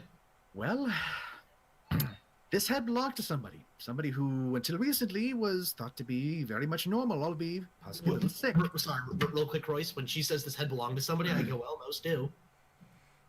My gosh, you are just a very interesting person. Amazing This is how the moment- amazing this is the how we moment probably where have an Fu hour returns- of back sass like Fu that of this returns- stream. Fu Yeah, that returns does to- pad up. Fu returns to placing his hand over Jinx's mouth and goes, "Now you know why this was happening when we first." Yes. And now you'll see why I was drunk that night. I can only imagine. Anyway, Yep. this head belongs to the Lord of Bexley. Oh. This is supposed to be young Oh. Destrian de Grey. Oh, that's not. That's He that's was- bad. That sounds He bad. was- That's he really was bad. said- he was said to simply be ill. We saw him around town, but aside from that, he was mostly just shut in for the past month or so, and, well, now I have his head in a jar on my desk with what I'm assuming is his body that's currently in the dungeon locked up. Oh So, shit! In Oh chains, shit! Oh in shit! chains. The what's the other person? There was another person. It was the guy in the the temple. Right? That Yeah, other guy Fabian- that had Fabian suddenly Debolbeck. very sick. Yeah, the head priest of the temple is named Fabian de Bolbeck. He was a Yeah. person of suspicion. Okay, 'cause I he had forgot. that I letter. forgot his name. Okay, so that is him. I'm sure that information has also been relayed through Maledict to the guard the Okay. guard captain as well at this point. Well, Uh, shucks. So, I don't suppose any of you would happen to know why the son of the town lord is currently what looks to be a zombie on my desk. Well, Jinx is trying to talk. Like, I know. she's raising her hand. She's raising her hand. I'm just gripping tighter. Like, We hey, may need hey. two search warrants now. Yeah, Millicent is just kind of like holding her head up, like it's okay. You've contributed plenty, darling. Please, and it's okay. But Yeah, we're definitely gonna need 2 search warrants. She says, the most that Maldos has told me is that this is likely necromantic magic. I would very much like to know why the Lord's Son is currently an undead or alive, I don't know, head on my desk, as well as what is potentially this death fog situation. So, consider your search warrant approved. As for, and she's saying the search warrant for the searching the home. As for the issue with the Lord's Son, what is more disturbing is that we have not heard anything from the Lord, Mr. Gorvenal de Grey. He might think be that one the of Lord these would be things looking too. for his son, but he is not. You think he might be one of these things too? I think that this is going to be a very similar situation to what we experienced in insert town name that I forgot that we went to a couple sessions ago. Not Bexley. What was the one that we went to that was covered in death fog, and we went into the church building and we went underneath it? What was the name of that place? That place. I have a feeling that we might need another search warrant for the church location. Westland. Yeah. So I have a feeling we might need another search warrant for the church area very shortly. Well, not the church, but the Lord's Manor. Well, Maldos, maybe all of them. All 3. Give us all 3. Maldos chirps in and clears his throat. Yes. I do believe that we do need to search all of these locations for anything that could potentially lead to a discovery and potential resolution of this matter. But I must also indicate that we don't want to, as Captain Millicent said, kick the beehive. Whatever is happening, if we are to go about this, a bit of decorum is to be had. Because if whoever is orchestrating this, whatever happened to the Lord's Son, the death fog, what do you think they're going to do when they find out people are starting to poke around? They'll unleash whatever it is that they have, whether they're ready or not, and that'll still be terrible. And exactly Depends right. on who you have. Depends on who you have poking around. So, I'm sure Captain Millicent's guards would do a wonderful job kicking down doors and demanding evidence. Nope. I doubt they would be very subtle in this. So maybe we pause on kicking down doors and demanding search warrants. And with this, Millicent holds up her hand and kind of puts her hands on her desk. What you're saying is I should turn a blind eye and let you break in to private residence that we are discussing, as well as whatever abodes you deem worthy of suspicion. I would say more kind of like a polite. Jinx's eyes are just like twinkling, like fucking stars. He's just like, I would say it's more like giving us permission to conduct a polite investigation. Understand this. I am in a very difficult situation. The temple of this town, while not having complete sway over the town's political doings, the Temple of Eleanor does hold an understandable amount of followers among the lesser off people of this town. So I would greatly appreciate it if we stick with simply searching the home in question, and then whatever you do regarding the temple, I will turn a blind eye to. Fortunately, I cannot give you immunity. How about we search the home in question, and if we find anything, we come back here and we figure out what we want to do from there. You have my full support under this. I've placed it under the suspicion of manslaughter in connection to the 2 recent murders. Yeah. Right. Okay. So that building is clearly the next step, and then we'll go from there. Yes. I hate to be that guy, but I'm gonna have to go soon. I'm gonna have to go in about 15 minutes. Well, we've been going for 3.25 hours. I was just about to say let's start winding down here. I'm going to end it here for now. And I figured we were going to be outside of the building in question. I was going to say if you wanted to do the investigation, we could just kind of quickly do the investigation, but other than that, yeah. But that assumes that the investigation will be quick, and we don't know that. I thought we depends were. on I the thought we were rules. gonna be. Yeah. I thought we were gonna be outside of that building, and then we were gonna end it there, just in case it would become another like combat thing. Right. And if you want to go a little further, yeah, we can fast forward to that. Okay. So, I mean, well, unless anyone really else wants to quickly- ask the captain anything, does anyone else want to interject anything? Oh, I'm not taking my hand off of Jinx's mouth. So, I'm keeping my mouth shut because if I say something wrong, I'm gonna end up in. Okay. So with that, this meeting is currently convened, and Baldos wisps away in a blink of arcane energy. Luna gets up and follows you all out, and, well, Captain Millicent is understandably currently busy with a lot of paperwork for what she is likely going to assume is going to be needed in the future. I help escorting Luna out to make sure she's okay. Luna, she's a little more distant than yesterday. She's kind of holding her arms together, and she's just very tense because, like I said, she was just given information on all this. I place my hands on her shoulder and I place my hands on her shoulders and I look her right in the eyes and I go, look, we're going to investigate. We're going to find out what is going on, and we're going to make sure that this doesn't happen again to anyone else, and that the unfortunate events that occurred for you do not lead into a much more calamitous thing. Uncle walks up and says, "If anyone can make a promise that he can keep, it's gonna be Fu." Yeah. That's heartwarming. You'll understand if I'm still a little concerned. I understand. Thing but happening and killing everyone and. Rest easy. Rest easy. Rest easy. I'm You've going to seen the need a effects- drink. We all will. Okay. after the events of last night, I could use a tanking, but Well, she heads off to the inn, to the pub. All right. take care. Yeah. Yes, you too. Good luck. She just wants So- to pound her issues. I just slowly mumble under my breath. I was like, "Why doesn't this town have a brothel where lady favors?" Uncle After just kind last of night, I could have used a brothel. I'm just saying. Uncle just kind of sighs and says, "So it seems like everything we planned on doing seems to be connected in some way, shape, or form, and will possibly may get us killed. You know, So we're just gonna another day. blindly go into this, not knowing exactly where we're going." That's why we're We investigating know exactly where we're this going. house. We're going to go and stop a demon from doing a fog all over Bexley. You say that like it's easy.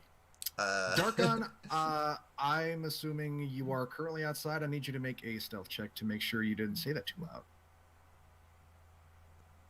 People Because of the People- gawkers?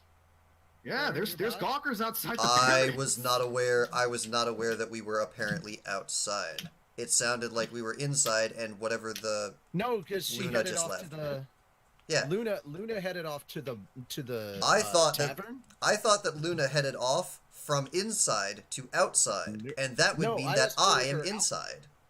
No, I said you see your head off towards the pub. Okay. Well, I wasn't were out- following her.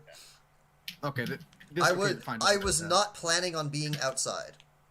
All right, DM. I'll just retcon it to say that we escorted her. We followed her enough to the point that we'd passed the gawkers, and we were out of No, earshot. I just won't say it. That's It's fine. All right, disregard no, it. you Yeah. said it. You said it. It just doesn't matter because we're not near. Okay. Either or. Okay. And with that, you're pretty much making your way back towards the house in question that was Making our way downtown. suspicious. Stop it. Walking fast, faces past. No. Wait a minute. Wait a minute. I'm very certain we did this last session. I can't. I don't. Can Yes, we you do this did. again? Yes, Anyway, every as session. you head through the town, your Through path with does 1,000 inevitably bring you past the temple in question, the Temple of Eleanor, and a lot of people seem to be going into it. Yeah, I don't blame them. I look over to Aurelia. I go, "Can you detect evil?" No, As we're passing by, I ask if you can detect evil. not I just yet. softly whisper. Okay. I look over at Jinx and I go, In the "Can you detect future, evil?" maybe. I look over at Jinx and I go, "Can you detect evil?" If I look at him really hard, Yeah, but if you tell that to Fu, he's gonna believe you. With I'm that, not that dumb. you eventually do come up to I the house. have in double question. her intelligence. Thank you very much. You eventually do come up to the house in question, and there are currently 4 guards stationed around it. And nothing seems to be currently happening. They're mostly just, keeping people away from it. And upon seeing you, one of the guards, raises his hand, and hey, it's your buddy, Joe/Dave, the guard. My God. Hi, Dave. No, it's him. Oh God, I just keep seeing you. No heads this time. I hope not, but this town has been nothing but disappointing. So. Well, believe me, the feeling's mutual when it comes to guarding it. Anyway, I have a search warrant, so you're sanctioned to search this building on behalf of God Captain Millicent. Yeah, look alive, because we haven't had the best track record with going into places and stuff not happening. So Me and Seems my a lot of things seem to happen. all we did last night was go back to our inn and have a bit of sleep, and then some creature broke in and tried to kill us. What the hell, man? Hey, I'm with you. You think this is normal for us? Oh no, right? Fuck Anyway, this. It seems when you get just prepare for like the worst case scenario, and imagine that's gonna happen, and just be on guard. Who would have thought 5 passerbys would cause this much damage to one little town? Hey, no, I didn't. We had nothing to do with this. It's happening whether we were here or not. Yeah, so no, Jinx looks at Dave and goes, "Oh, don't worry, Dave. If something bad happens, I'll blow it up." The thing is, that's actually a good idea if something bad happens. Just do me a favor and try not to do it with me or civilians in the I'm just gonna say, zone. you might want to take like 5 steps away from the home, just in case she does happen to do something before we can stop her. She's tiny, but she's dangerous. Aw. I was told that you're the ones helping. You're quickly eroding that trust. No. and We are. Her definition of help is. Yes, well, keep her on a leash, please. I don't need her blowing up shit. Agreed. I'm not You a have dog. any child leashes? and everyone but Jinx just goes with agreed. Yes. With No, that, we Fu will end literally. for Who tonight. asked out of genuine curiosity if they have any child leashes? Do you have a leash? Awesome. I'm assuming that we have nothing else to contribute other than shitting on Jinx at this point. Yeah, there's Yeah, nothing no, but but- playful banter. So with that, we're going to end for tonight. Thank you. Quick PhatDog announcements. Quick PhatDog related announcements. Come back again to next week, Saturday at about I think it's at 4:00 p.m. Central Time, and we'll be doing our writers roundtable. Yes. Are Richie? Are you doing Friday the 13th on Friday? We Or not? probably will be, yeah. Alright, well, Tony, you know what to do. Yeah, I'll get you handled. Yay. Alright, so begin signing off. Hi, I have a webcam now because I got over that. Yeah, it's the first time I've seen your face, Darkon. Yes. It shouldn't be the first time, but first time for It's this. the first time I've seen your face. Yes, yeah. it is the first time for Richie. I've missed you. It's the first time for me. my son. To stop calling you that. People are gonna think that's like a real thing eventually. I can see Don't the talk to me or my son again. Yeah, no, Darkon's the my food son. inspectors. Also, just a big shout out to all the chat.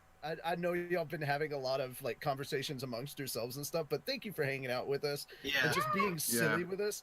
Like the whole Pikafu food inspectors thing. Oh my god, that was beautiful. Yeah. And Well, Big I can smalls. see that because you've my Broke thing ups. was as slow as it already was. So the whole. Yeah. I just want fucking What a night to fan be art sober. of Bro Mother cops. Lief. what a night to be sober. We had another episode of Bro Cops. Fucking, and then, CSI with Fu and Jinx, good cop, bad cop. And then we had wholesome moments. And we had Is it bad that I'm the that I built my character to be the enchantress Law- manipulating the minds of people, and then Jinx just does it better by talking garbage? No, Law and Order Special Jinx Unit. Oh, This is getting to be like Yugimon's The Gathering. Basically, what we have a wholesome, family-friendly, but also not family-friendly TV show going on here. I was gonna say define family-friendly. Good point. I was saying family-friendly, but also not family-friendly. Leaf is the family family friendly? friendly. Because we have those wholesome moments. We have the wholesome moments. And then it's overshadowed by the amount of death that we cause. It's still blinking. It's not dead. Yeah. Okay, we will be doing Mini Mondays with Fallout 4. Keep an eye out for that. And hopefully, if things are looking better for Cody, we'll be back with Mini Mondays. And guys, thank you so much for all the donations we've gotten for the Picks for Puppers thing. We're in the 80% range now. We're really close to meeting that deadline. So as soon as we reach that goal, Rowan and I will be taking pictures with our puppies dressed in Santa Claus and elf costumes. Oh. And we have to be in Santa hats and elf hats. So Aw, you know what? I wish I was included in that since I'm at my mom's now. She has like 5 dogs. That would have been the best. My dog's being a pain in the ass. and then the next donation that we're reaching for 10,000 bits, we're going for, and we've already talked this out and everything's okay. Cody's down for it. Rowan is going to draw Cody Chandloods. Oh, At least no. 5 of them. At least 5 of them. Yeah. No. Yeah, they're gonna be silly. Oh, my mom, please. And then the last one, I'm thinking we're gonna go around 100. We're gonna go around 15K bits for it. Is the Goat remix soundtrack. So. What the fans latch onto is what I promote, man. It's almost as bad as when me and Richie got really attached to the Kermit joke and then took it way too far. You want to talk about how crazy our fans are? You're the one that starts it, so you can't complain about it. Okay, look. I start it, but I don't like advance it to the point that it gets to. I find it funny, our fans get attached to the jokes that we make just as much as me and Richie got attached to the Kermit thing, and that just went too far, and now we're stuck with it. All I do is throw a cigarette in the Listen, woods. dude, It's the especially wood's fault that when it you're wrestling, burns. man. You're the Kermit. Remember that. Oh yeah, I don't think Richie, I do said me it a on favor. PhatDog stream that I do. I might have that I do professional wrestling. You've got to do a song called Baruti Goatstorm. Oh God. I am the Kermit. I don't know who you think you are, but I will Frogger you. You know what? I think I am. I'll tell you who I think I am. The better Kermit. That's who. Oh yeah, well you lost to rock paper scissors, bitch. Well, it's the only thing I've ever lost to you. You're just mad because I actually got Miss Piggy in the bigger Froggy and Big size. Are we actually having a throwdown between 2 Kermits right now? No. They always go at it unless they're making fun of another Kermit. So we just went from Bro Cops to Kermit Wars. Yes. Yeah, Kermit Wars. This is me and Richie's That's gonna friendship. be the name of an epic. That's gonna be the name of an epic stream at some point. We're gonna have Kermit Wars. To quote It's gonna just be me and Carson and PUBG. Kermit Wars. to quote Devil Artemis, which one is the evil Kermit? Which one is the Kermit spelled with the 1v1, C? no kill cams. I'll fuck you up. There's Kermit, and then there's Kermit spelled with the C, and the one with the C is an evil Here's the one. thing, ladies and gentlemen. It is essentially this. PUBG is Fortnite for adults. Shots fired. And we have to go off the air now. Forever. Let's do our outros. Hi, I'm Richie Roberts. I do things for PhatDog Studios, and I stream for them too. Hi, I'm the voice of Minori. It's chibitails, and I love you guys. Wow. What? I'm just making fun of you. I'm Explodicy. I'm an abridger in my own right when I'm not working for PhatDog, but I also do live streams. I'll actually be streaming tonight at some He's point. also but one of our editors. I'm also the lead editor on Log Horizon Abridged. I do When the you get visuals here. and stuff when I get a computer. Yeah, when his computer doesn't hate him. But yeah, so I do editing. I do also do my own series and stuff like Defrag Abridged, so you can check that out. I have fun. I'm funny sometimes. and humble, apparently. Look, when I'm around you guys, I need some kind of ego. I wasn't You're gonna making plug. fun I of wasn't me gonna now. plug my stuff, but now I have to plug the stream I'm doing in just You a know little what? bit. You guys are a bunch of assholes. You're the biggest asshole. But I'm dancing for you, baby. Hi, I'm Darkon. I have the second best upload because apparently that was trumped by our DM times 5. So I have to make up for that by being on having my face show. Oh, dude. Oof. Oof. And I'm Royce, your resident DM god and overlord, hoping that you enjoy the story that I weave and the subsequent chaos that these people throw into it. Did we skip Anthony? I refuse to call you Overlord. I'm waiting. I'm the last. Okay. Okay, really quickly, because he already plugged it. Guys, in about 30 minutes, I'll be streaming more Resident Evil 1 as Shaggy on my channel this time. So, so it's not so confusing. But thank you to all the people that came by and watched this Thursday when I was streaming on the PhatDog channel, guys. I appreciate it. Yep, and also we will be or I guess not anything. I'm Fat Tony 92. I'm like the guy that does the Fat Dog or made the Fat Dog. Does the fat? Oh, what? Yeah. Maybe we should just kill it there. Words are I was hard. gonna say, okay? start shaming that kink. You said you were going to. Fucking words are I'm hard. going to. What the hell are you doing?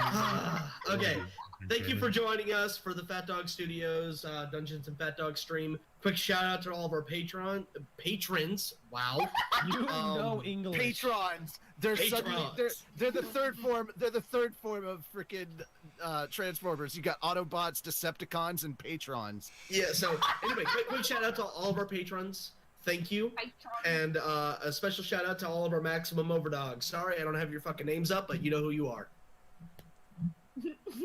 Bye. Bye. Happy birthday, Angel! Fuck you all. Happy birthday!